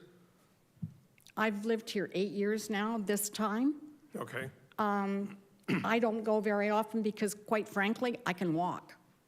I live at the top of the hill. Right. No, the reason for my question was... Oh, I'm sorry. Do you remember, obviously, before we started having permits at the beach, was the beach not taken care of then? Absolutely. Yeah, okay. I haven't seen any change in that regard. Okay, thank you. It's still a beautiful, beautiful site, and we should be sharing it, not hoarding it. Thank you. Thank you, Councillor Garcia. All right. Am I off the hot seat? You are off the hot seat. Thank you so much, Ms. Scully, for your presentation. Council will now hear a delegation from Janet Cade.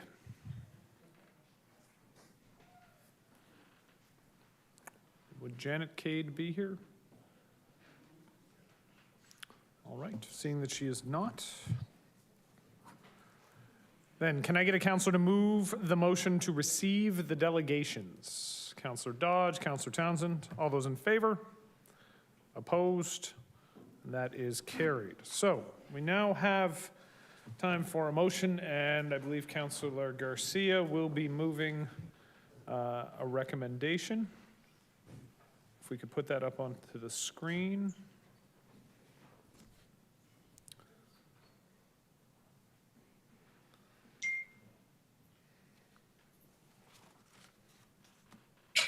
Can we put Councillor Garcia's motion up on the screen?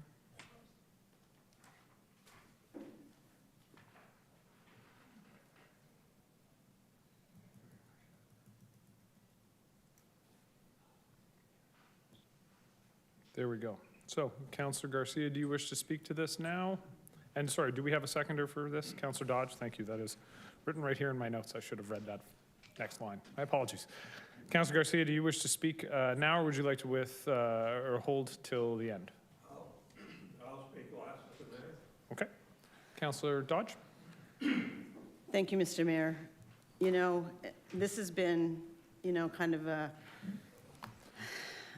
tough position for a lot of people. A little bit of background on this. When we first brought the parking passes into play, it was because of COVID, and we were just inundated with people coming there because it was basically the only place that people could go, and, you know, during COVID times. And, you know, there was some concerns around because there was so many people coming and they were from outside the city and whatnot, and, you know, people maybe from other areas bringing COVID things, and because they could go there, it was easy to come and just go to the beach and you know, crowd it up. So we decided that we would have a parking pass for residents, and that it would be only for the St. Catharines residents or Niagara residents. So moving forward from that, it was free. We didn't charge anybody for it or whatnot. And then after COVID happened, we still felt that we should, you know, continue to have the beach pass and whatnot, and that if someone from outside the Niagara, like from St. Catharines, if they came, that they could pay for parking at the beaches like we do if we go to, say, Port Colborne or one of the other surrounding areas. We pay to go to use that beach.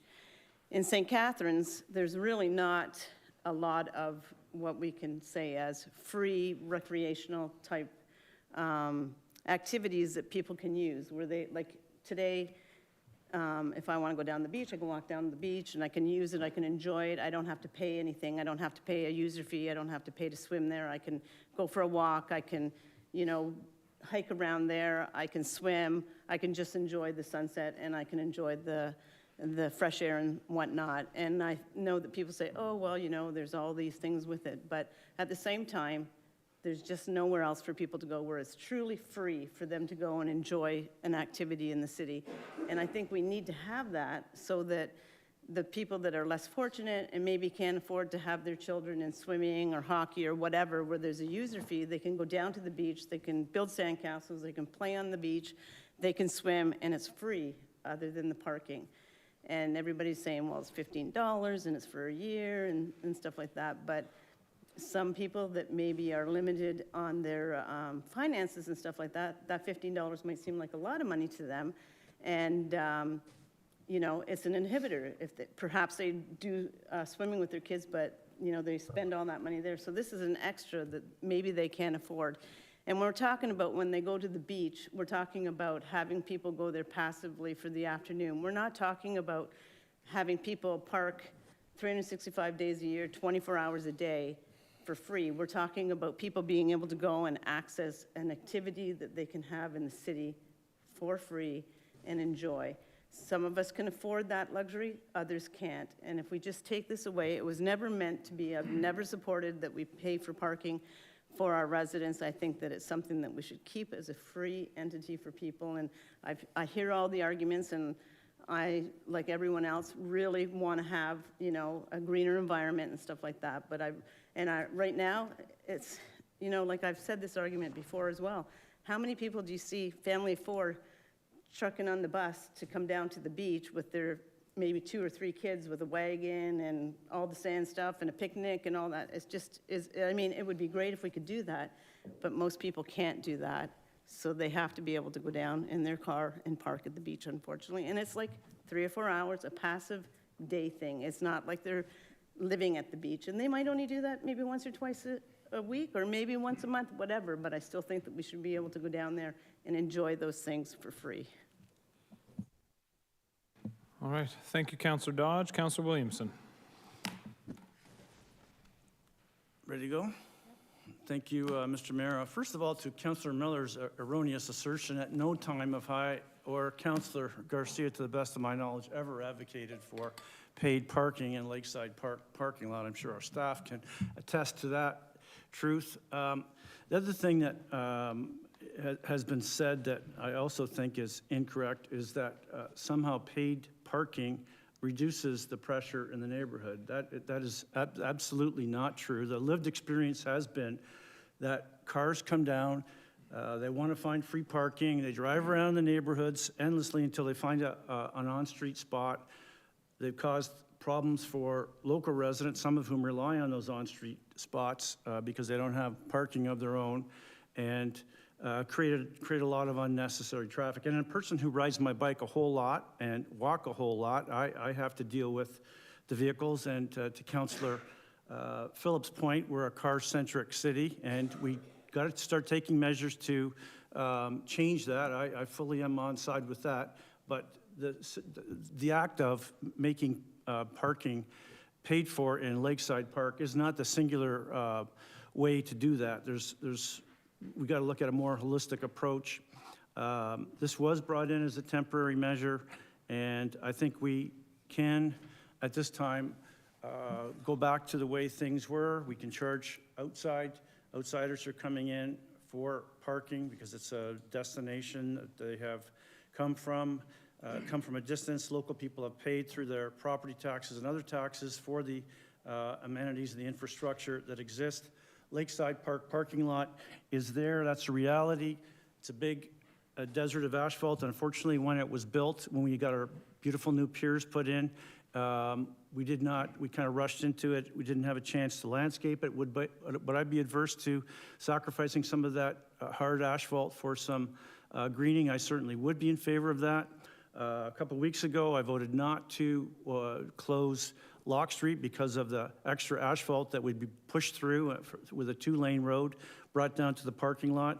So on balance, I think that it's time to say that we can go back to the way it was with free parking at Lakeside Park. People from across the city come down to enjoy our lakefront, the amenities, the carousel, the restaurants, the piers, the harbor walkway, and just a good vibe that we have in Port Dalhousie. So I support the motion that's on the floor.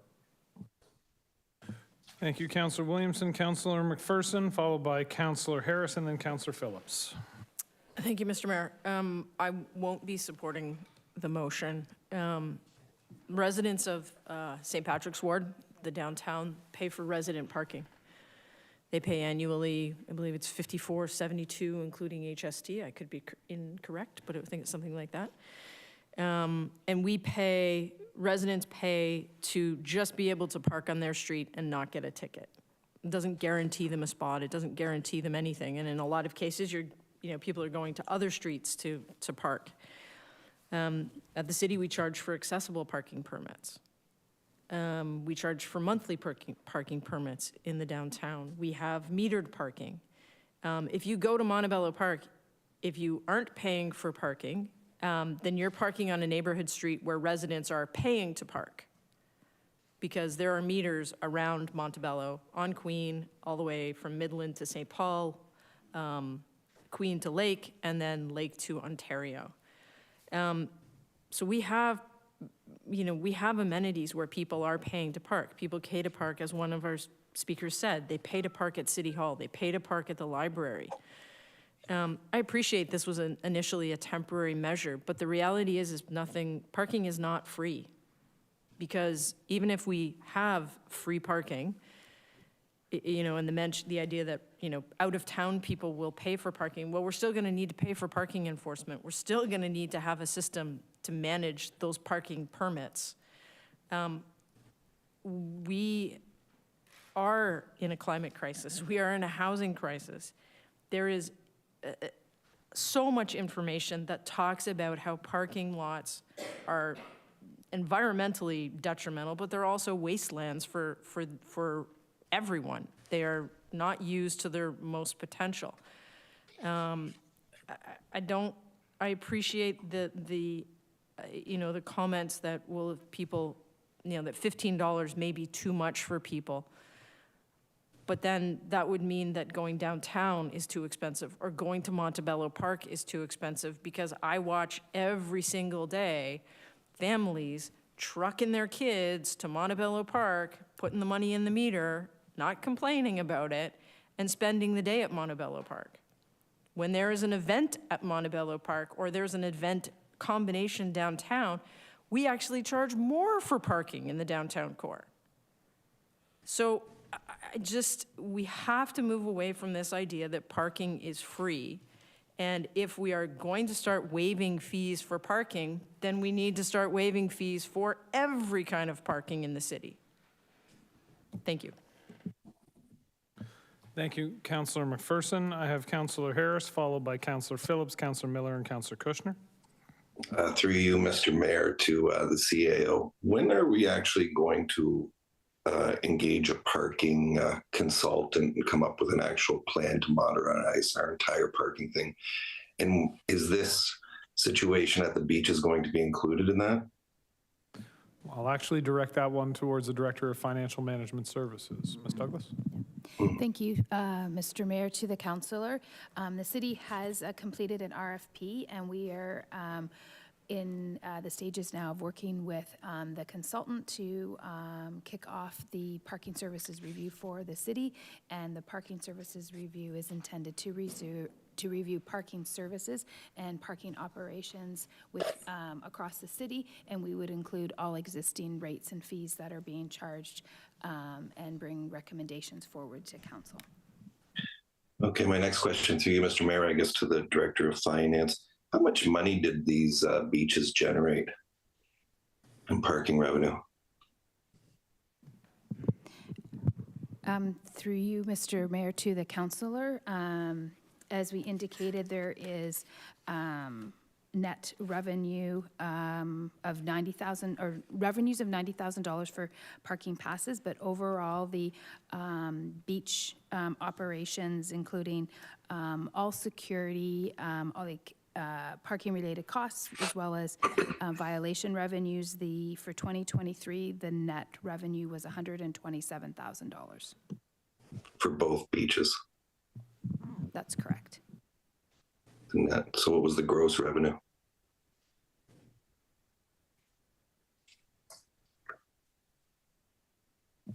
Looking at Appendix 1, it seems to be forecast as $627,000 for 2023. I don't know what the actual number is, if we have that yet, but.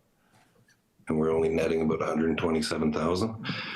Okay, so my next question is, since we're going to be doing a parking review, what's the status, and I'll ask this to the CAO, hopefully you can answer that,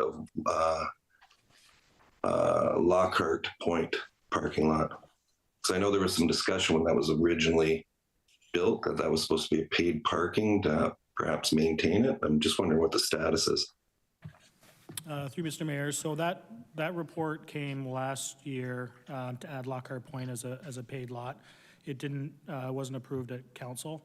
If that's something that wanted to be discussed, that would be at the request of council. You are correct. When the development was being negotiated, and when the piers were being built, and all of those various negotiations, there was an agreement that if we do have paid parking in Port Dalhousie, and if that included Lockhart Point, there was essentially a reserve fund created to help offset some of the maintenance for Lockhart Point Park. That's predicated, though, on council approving a paid parking for that specific lot. I guess I'm confused then. Is that not a partnership with the actual development there? There's some sort of joint maintenance of it based on the revenue generated from parking? Through you, Mr. Mayor, it is if the caveat is the city has to be essentially charging for parking.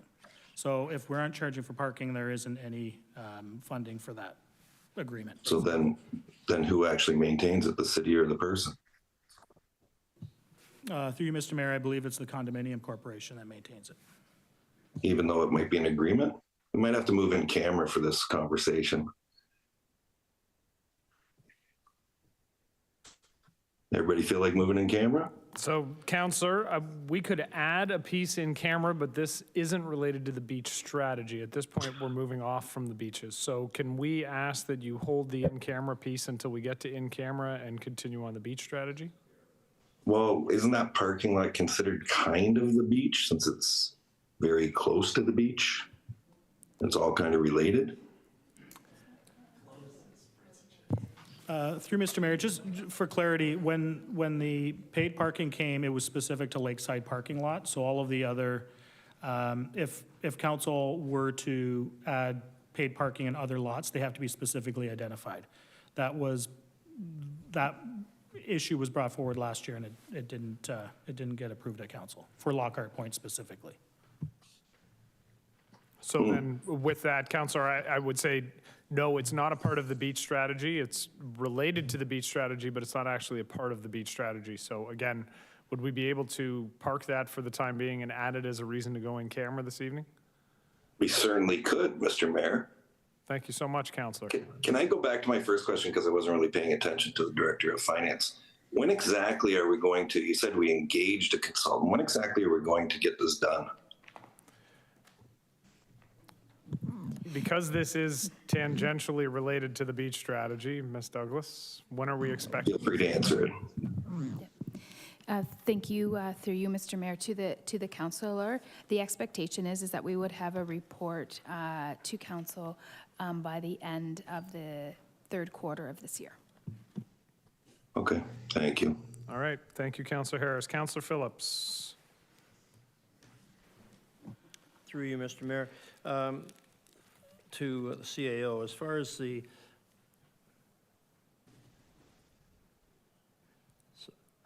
as the revenue generated from the beach parking lots, does that money go only into the parking reserve? Through you, Mr. Mayor, to the councillor, yes, goes into the parking reserve. It does not go to pay for security, correct? Through you, Mr. Mayor, it does pay for beach security because that is related to the beaches. Okay, so it pays for both, okay. To our Director of Finance, and how much money was garnered from paid parking from guests who are outside the city or from those residents who didn't have a parking pass and just went for 3 hours because they were just going to go once a year or something like that? Could you tell us that?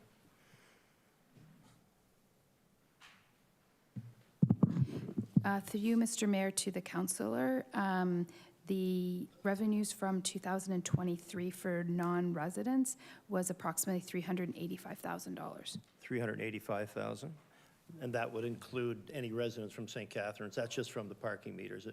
Whether they're from out of town or whether they didn't have a permit, that's $385,000, right? That's just. Through you, Mr. Mayor, to the councillor, it's just the non-resident parking revenues that were paid. Okay, but if I didn't have a permit and I just wanted to take my grandchildren there and I showed up one day and I put in money in the machine, is there another fund? Is there more money to attach to that 385?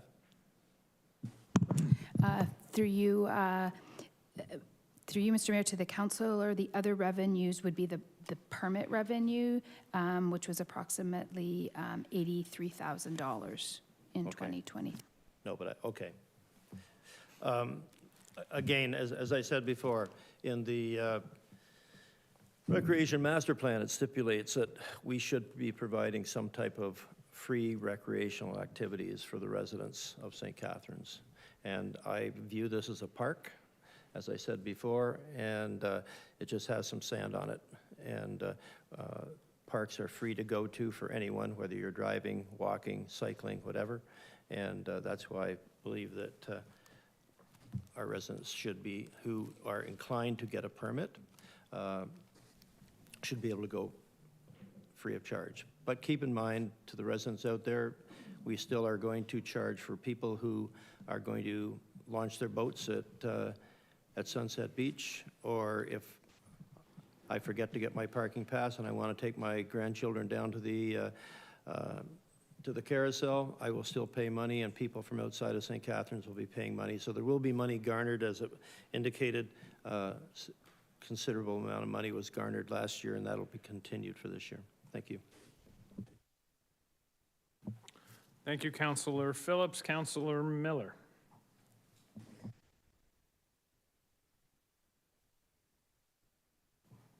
Yeah, thank you. Through the mayor, I think the CAO could probably answer this, but how many of our playgrounds in the city charge a fee to attend them?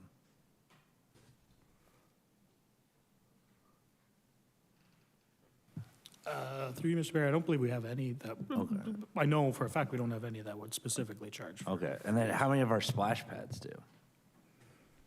The answer would be the same. Okay, what about the trails that we have in the city? Those have a fee? So it'd be safe to say there's actually probably like hundreds of things you can do in the city without having to spend a fee, including attending one of our beaches. Because as we heard before, we don't actually charge a fee to attend the beaches. This is a huge bit of misinformation here.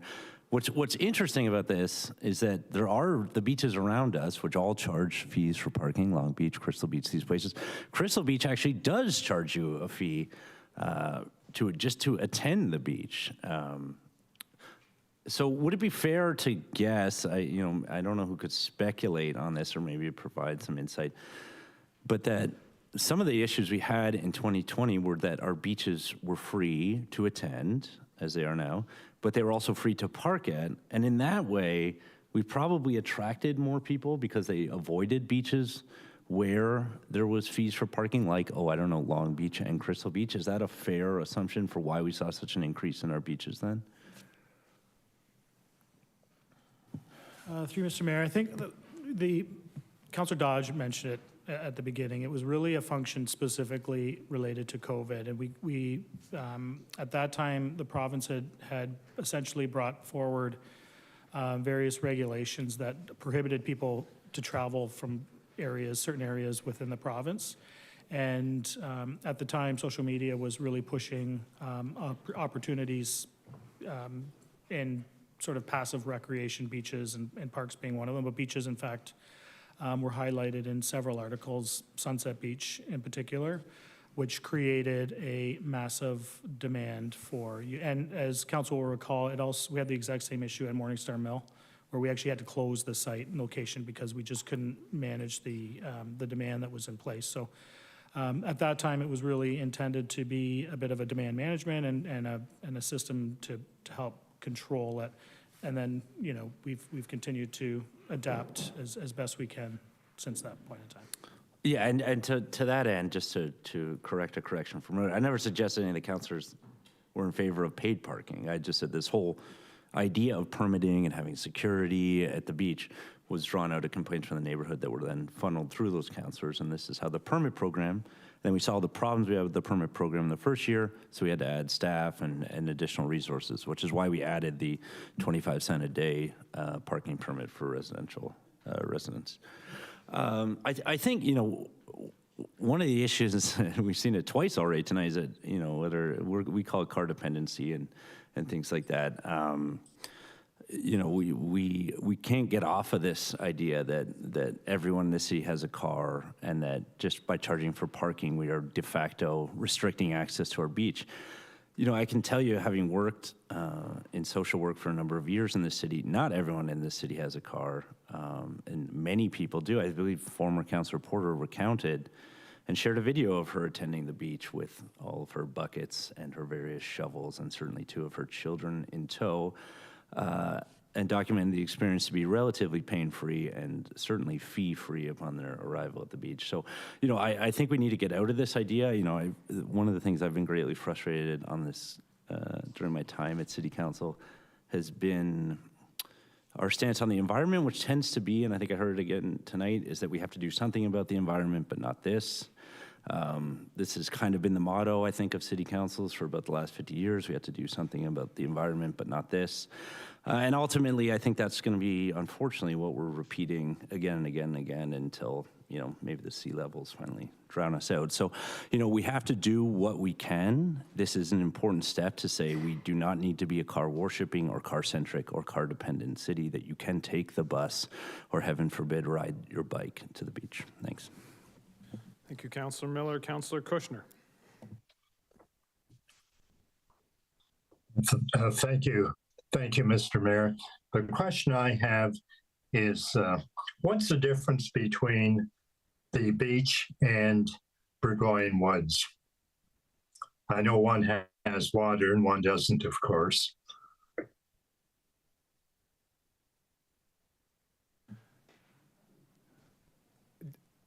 Councillor, I think you may have identified the biggest difference between the two of them. I acknowledge that. Thank you. Okay. But they both have parking lots. Yes, they do both have. I don't know if these questions are directed at anybody, Councillor. You are 100% correct. I'm assuming they're rhetorical. No, it's not rhetorical. It's factual. What's the difference? The security. Thank you, Councillor Miller. The security guards?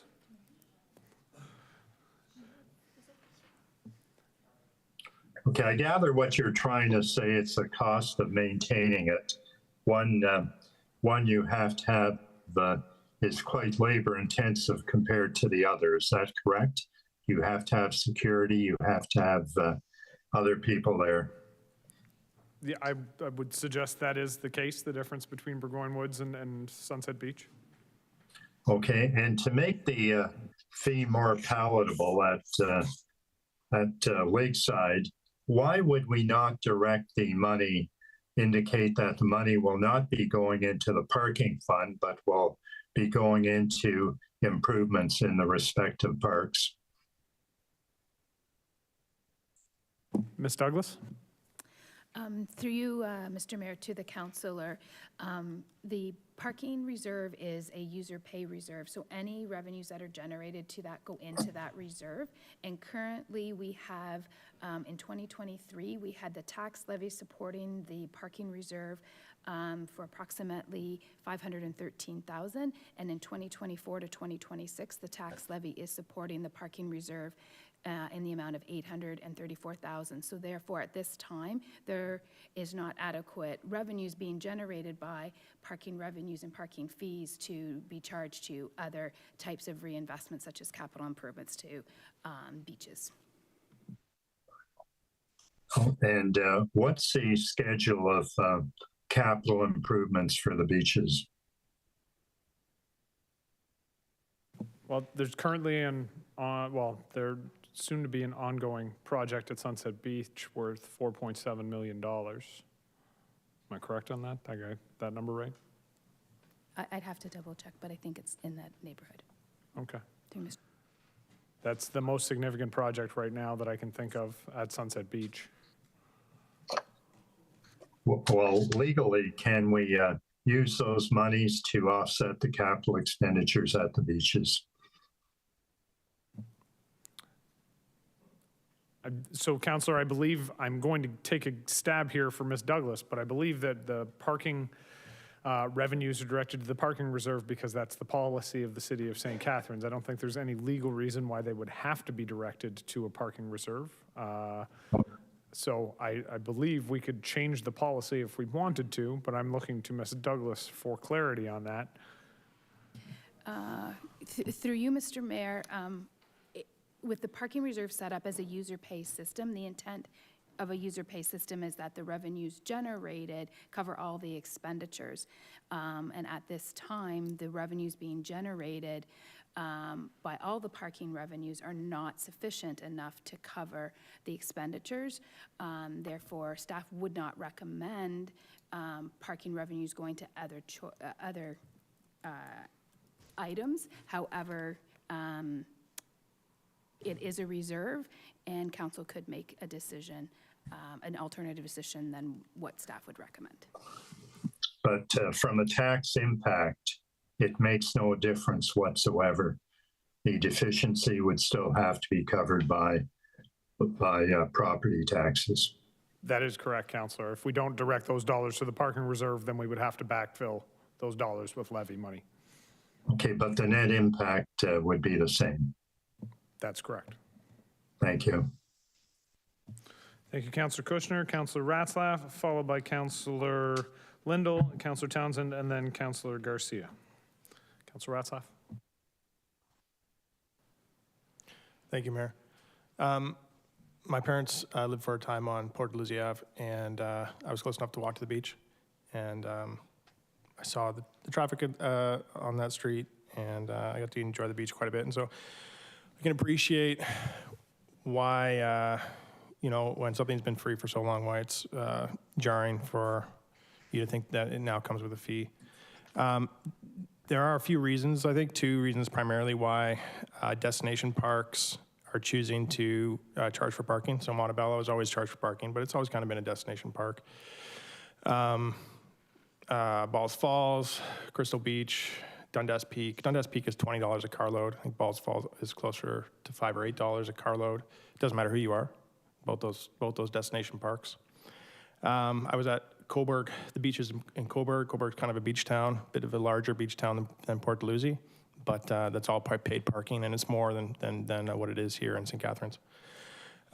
The 2 reasons why these parking fees were introduced, they weren't always there, but the 2 reasons why are increased traffic, which causes more expenses, and we've heard about those expenses today, and then increased facilities. And we've heard about those facilities too. $14 million investment in Sunset Beach, the washrooms at Sunset Beach, Port Dalhousie replaced the pavilion. The federal government downloaded the piers to the city.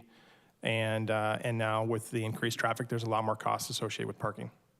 And so we introduced a parking regime for out-of-towners, and the residential component of that regime is needed to ensure that it's efficient, effective. Without it, you're gonna see more people in the neighborhoods, undoubtedly. You're gonna see less turnover in those parking lots, because local parking passes, free or paid, don't come with a 3-hour limit. And so this is going to impact businesses, right? 13,000 free parking passes out there as opposed to 6,000 is a lot less turnover in those parking lots. And less turnover means less people going to local businesses.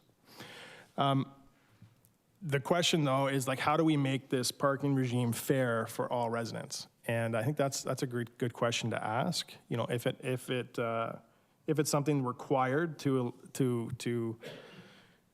allow our beaches to continue to be enjoyed by out-of-towners and people who want to drive there in our city, you know, what's fair? And $15 for the year, unlimited parking at both beach, is fair for a number of reasons. The first reason is that it costs money to park there, and those increased those increased costs that I just mentioned.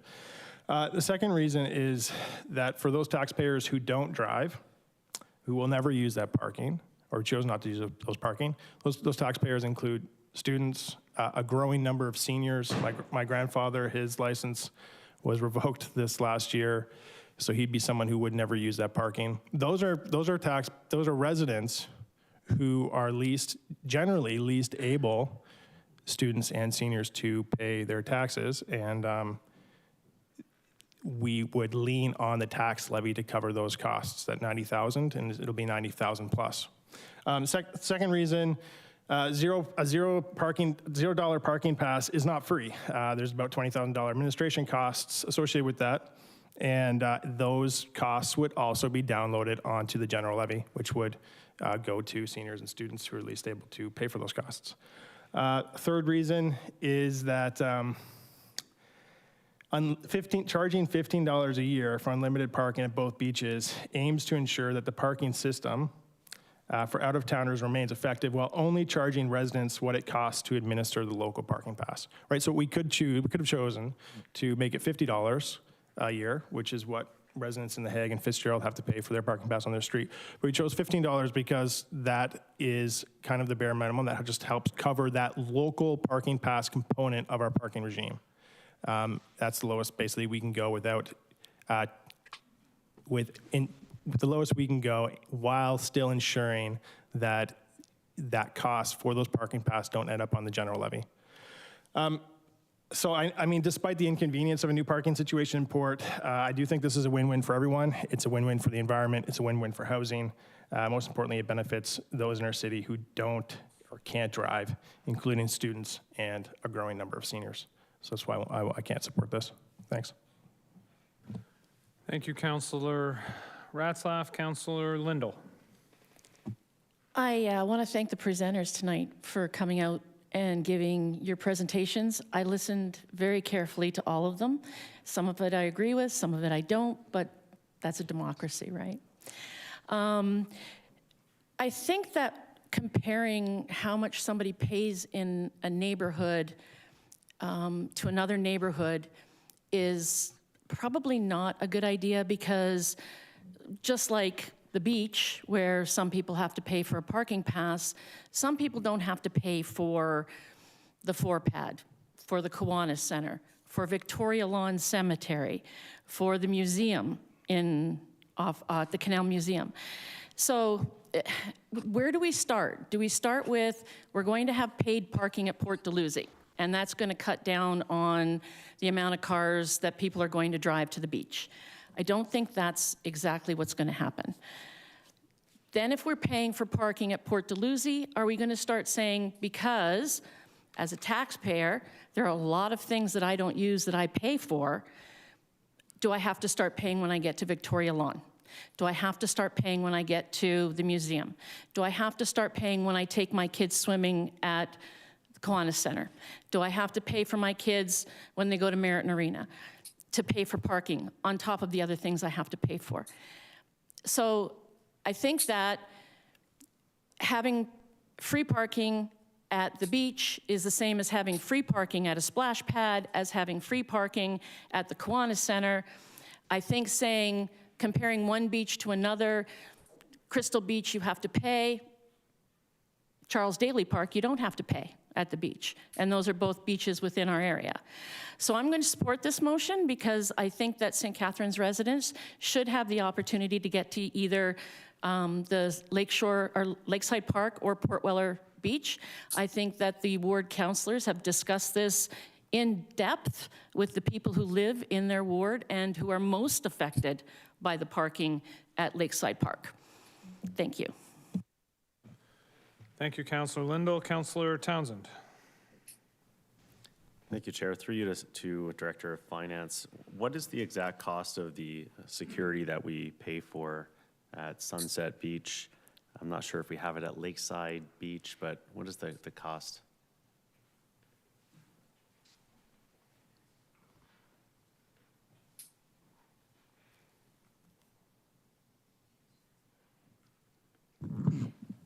Through you, Mr. Mayor, to the councillor, in 2023 it was $82,000.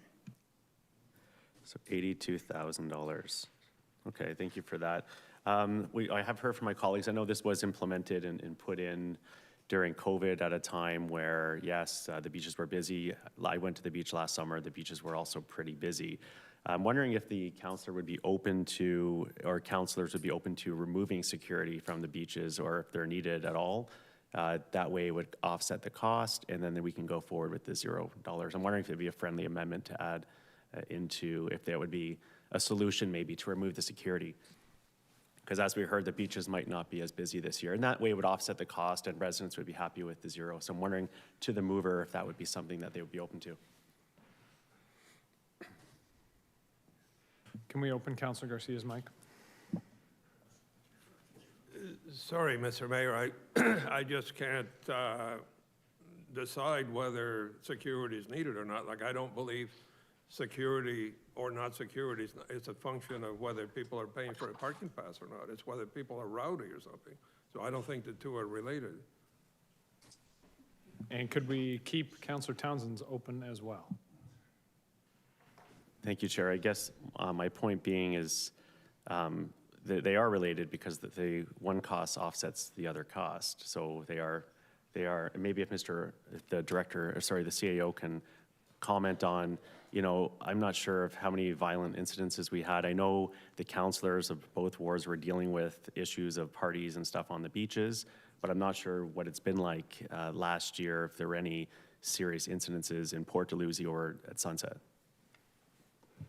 Through Mr. Mayor, I can't, and I might defer to staff a little bit on this. I can't speak to Port Dalhousie specifically because I don't believe we had a lot of security costs associated with Lakeside Lot.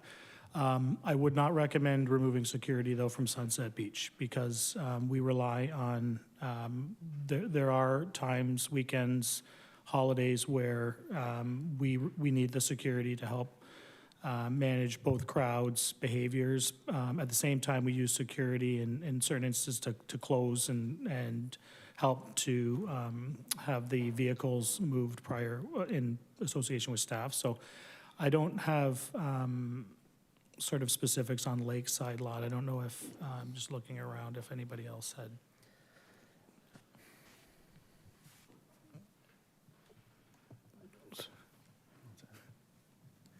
That answers my question. No, I understand there's going to be a need for security, and there's a cost associated with it. I did have many residents who were, you know, in support of paying the 15 and said that they did get very good value, who did use the beach. And, you know, there have been some great things that have gone into Sunset Beach. You got new washrooms, sand, they maintain it. They're getting a new parking lot.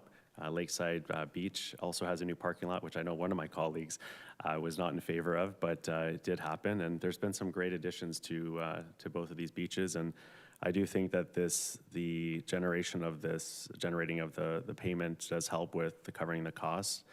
So I cannot support this, and I'll stop there. Thanks. Thank you, Councillor. Councillor Dodge, you're plugged in. You have already spoken, but if you were adding some context. Well, I guess I would just more or less like a little bit of clarification through you to Mr. Oakes. At Sunset, from when we first initially had the security, we have stepped down somewhat on that. Like, we haven't gotten rid of it, but we have cut down on some of those costs. Is that correct?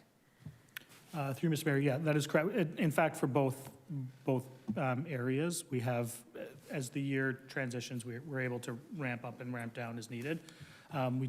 We take the year previous as a bit of a learning. So yes, we have ratcheted it down over time. Okay, thank you. And then one last clarification. This is through you, Mr. Mayor, to the Director of Finance. You said that the cost for the security was $82,000, and the money that was generated outside of the parking passes was $380-something thousand, was it? Am I correct in that? Yeah, you're correct with those. Through you, Mr. Mayor, to the councillor. Okay, so that cost does come out of the parking that we generate, the parking that generates not with the passes, just with the other parking fees. Thank you. I just wanted to have clarification on that so that. Okay. Councillor Garcia, you are the only one left. Last man standing. Thank you, Mr. Mayor. First of all, I apologize if I lose my voice. My allergies have started early this year, and it's funny, when I was at the pharmacy to get antihistamines, they told me everybody else's have too. So anyway, first of all, a couple of points of clarification. Again, I emphasize that the security need is not a function of whether we have paid parking permits or not. It's a function of whether people get rowdy, whether they have permits or not. Secondly, as Councilor Dodge has clarified, we will continue to raise the revenue from the $3 per hour. Both Port Dalhousie and Sunset Beach are very desirable, and we'll continue to have visitors that are paying for that, and that generates, as we just heard, a lot of revenue. Third, very important to understand, I think everybody around this horseshoe supports biking and active transportation and buses, But the reality is we have a lot of seniors, that need to drive or can't walk very far or can't bike. And also, as somebody else pointed out, people that have to access the beach with kids or coolers or whatever that cannot do it on the bus. So having said that, I'm gonna have to be a little repetitive because I know this is the third time we have visited this, and I'm hoping it's the last one that we can get our point across as the, quote, beach counselors who are the ones who get all the calls and complaints. So I emphasize, particularly for those who perhaps are newer in council, that we never had paid parking at our beaches, and it started because of the pandemic, and we were taking care of the beach for the last 50 or however many years without any revenue from parking.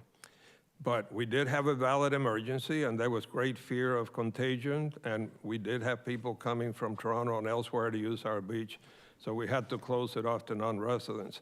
So then in 2022, still at the height of the pandemic, city staff developed a permit system to control who could park at the beach.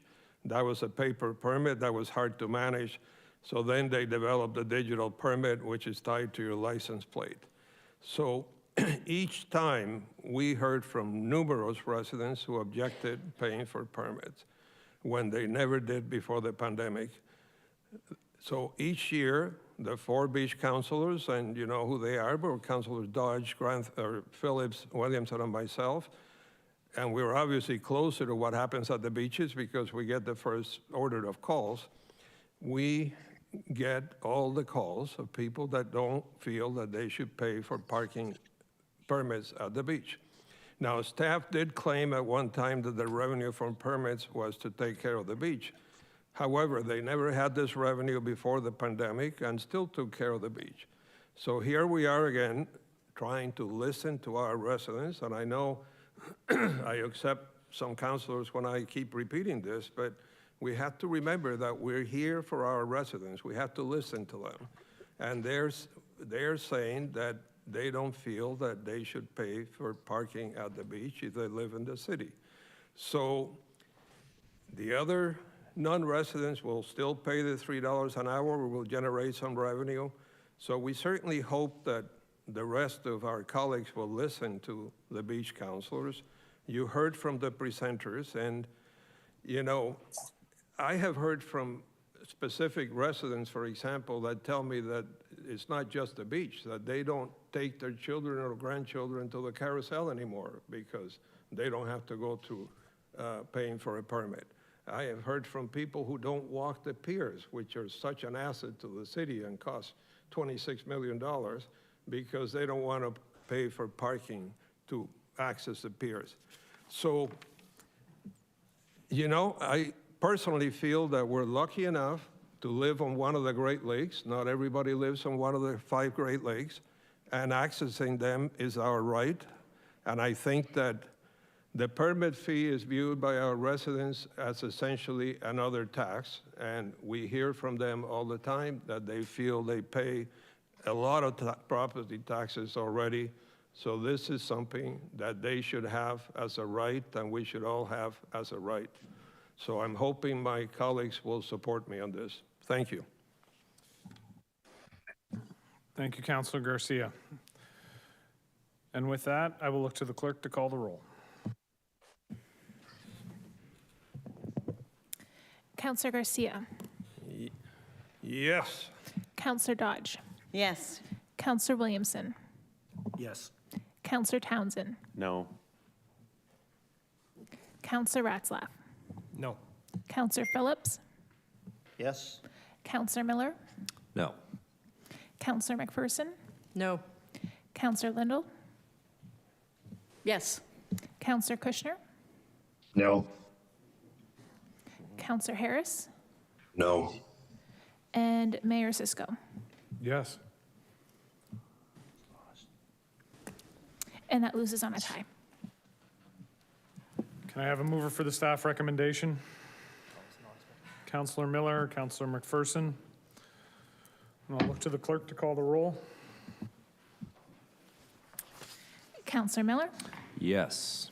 Councillor McPherson, Yes. Councillor Lindell, Yeah.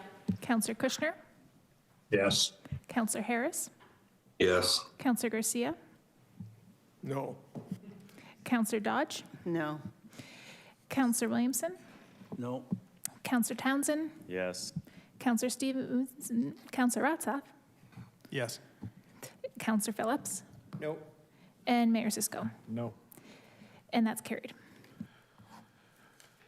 Item number 10, motions, there are none. Item number, sorry, wait, there is a motion. Yes, Councillor Townsend moved a motion, and we unanimously decided to bring it forward, so it is on the screen for everybody to see. I appreciate Councillor Townsend bringing this forward. Do we have a seconder? Councillor Dodge, wonderful. I would like to think that this is housekeeping, because I think we all agree that Councillor McPherson is doing a good job over at FCM for us. Do we have any questions, comments, or concerns with respect to this motion? Councillor Townsend.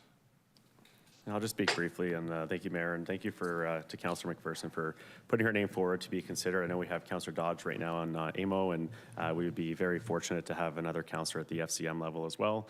So I'm asking Council to support this, to send our esteemed colleague and to get Council's support, and then also wishing her luck on the election when she does have to get support from other councillors from across Canada, which I'm hopeful and grateful that she'll be able to do. So best of luck, and yes, should be carried unanimously. Thank you.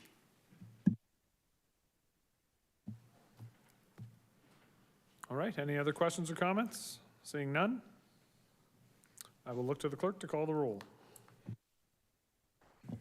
Councillor Townsend, Yes. Councillor Dodge, Yes. Councillor Garcia, Yes. Councillor Harris, Yes. Councillor Kushner, Yes. Councillor Lindell, Yes. Councillor McPherson, Awkwardly, yes? Councillor Miller, Yes. Councillor Phillips, Yes. Councillor Ratzlaff, Yes. Councillor Williamson, Yes. and Mayor Cisco. Yes, and I will just say, not awkwardly, yes. You always vote for yourself. It's not awkward at all. You vote for yourself. Have some confidence in your ability to do it. None of this sheepishness nonsense. All right, so we dealt with that. Notice of motions. Councillor Ratzlaff, do you have a motion regarding support for the decision of the Ontario Energy Board to end the gas pipeline subsidy? Notice of motion, yep, okay.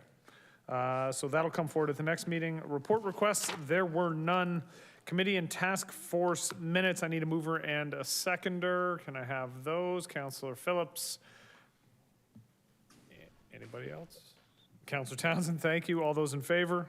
Opposed? That's carried. And I will look to the clerk. We do not have an additional beyond what is what's already been stated, so I will look to the clerk for the in-camera. So there's 3 reasons to go in camera. The first is financial management services. It's a property matter release closed pursuant to Municipal Act Section 239(2)C, a proposer pending acquisition or disposition of land by the municipality regarding 71 Carlisle Street. Item 2 is legal and clerk services. Ssonix status update closed pursuant to Municipal Act Section 239(2)E, litigation or potential litigation, including matters for administrative tribunals affecting the municipality, and 239(2)F, advice that is subject to solicitor-client privilege, including communications necessary for that purpose. And item 3 is a property matter closed pursuant to Municipal Act Section 239(2)C, a proposer pending acquisition or disposition of land by the municipality regarding 25 YMCA Drive, and that was from the Office of the Mayor. I anticipate you on your curfew motion, so if you'd like to approve one publicly, that would not be a bad idea. Can we, can someone make a motion to extend to 10:30? Okay, I've got Councillor Townsend, Councillor Lindell, all those in favor? Opposed? That's carried. Okay, so I have a motion to go in camera. Councillor Phillips, Councillor Ratzlaff, all those in favor? Opposed? Let's go.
Come back.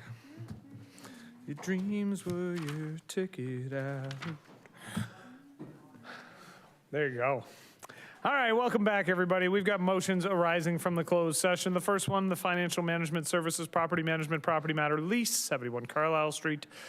Moving the motion is Councillor McPherson. Seconding it is Councillor Rats Laugh. Because mice giggle, but rats laugh. I will look to the clerk to call the roll. Councillor McPherson. Yes. Councillor Ratzlaff. Yes. Councillor Townsend. Yes. Councillor Williamson. Yes. Councillor Dodge. Yes. Councillor Garcia. Yes. Councillor Kushner. You're muted, Councillor Kushner. Yes. Thank you. Councillor Lindell. Yes. Councillor Miller. Yes. Councillor Phillips. Yes. And Mayor Cisco. Yes. And that's carried. Item 15.2, Legal and Clerk Services, Legal Services, Ssonix Status Update. Moving is Councillor Dodge, seconding is Councillor Phillips. To the clerk. Councillor Dodge. Yes. Councillor Phillips. Yes. Councillor Ratzlaff. Yes. Councillor Townsend. Yes. Councillor Williamson. Yes. Councillor Garcia. Yes. Councillor Kushner. Yes. Councillor Lindell. Yes. Councillor McPherson. Yes. Councillor Miller. Yes. And Mayor Cisco. Yes. And that's carried. And item 15.3, Property Matter, 25 YMCA Drive. Moving is Councillor Williamson, seconding is Councillor Dodge. To the clerk. Councillor Williamson. Yes. Councillor Dodge. Yes. Councillor Townsend. Yes. Councillor Ratzlaff. Yes. Councillor Phillips. Yes. Councillor Miller. Yes. Councillor McPherson. No. Councillor Lindell. No. Councillor Kushner. Yes. Councillor Garcia. Yes. Mayor Cisco. Yes. And that's carried. All right, we have bylaws. That the bylaws be listed, the bylaws listed on the council agenda is A to D, save and except for bylaw C, be read a first time, considered and passed, and they be signed and executed by the mayor and the clerk. Can I have a mover and a seconder? Phillips and Dodge. All in favor? Opposed? Carried. And finally, that there being no further items of business, this meeting be adjourned. Mover and a seconder. Councillor Dodge, Councillor Lindell. All those in favor? Opposed? Good night now.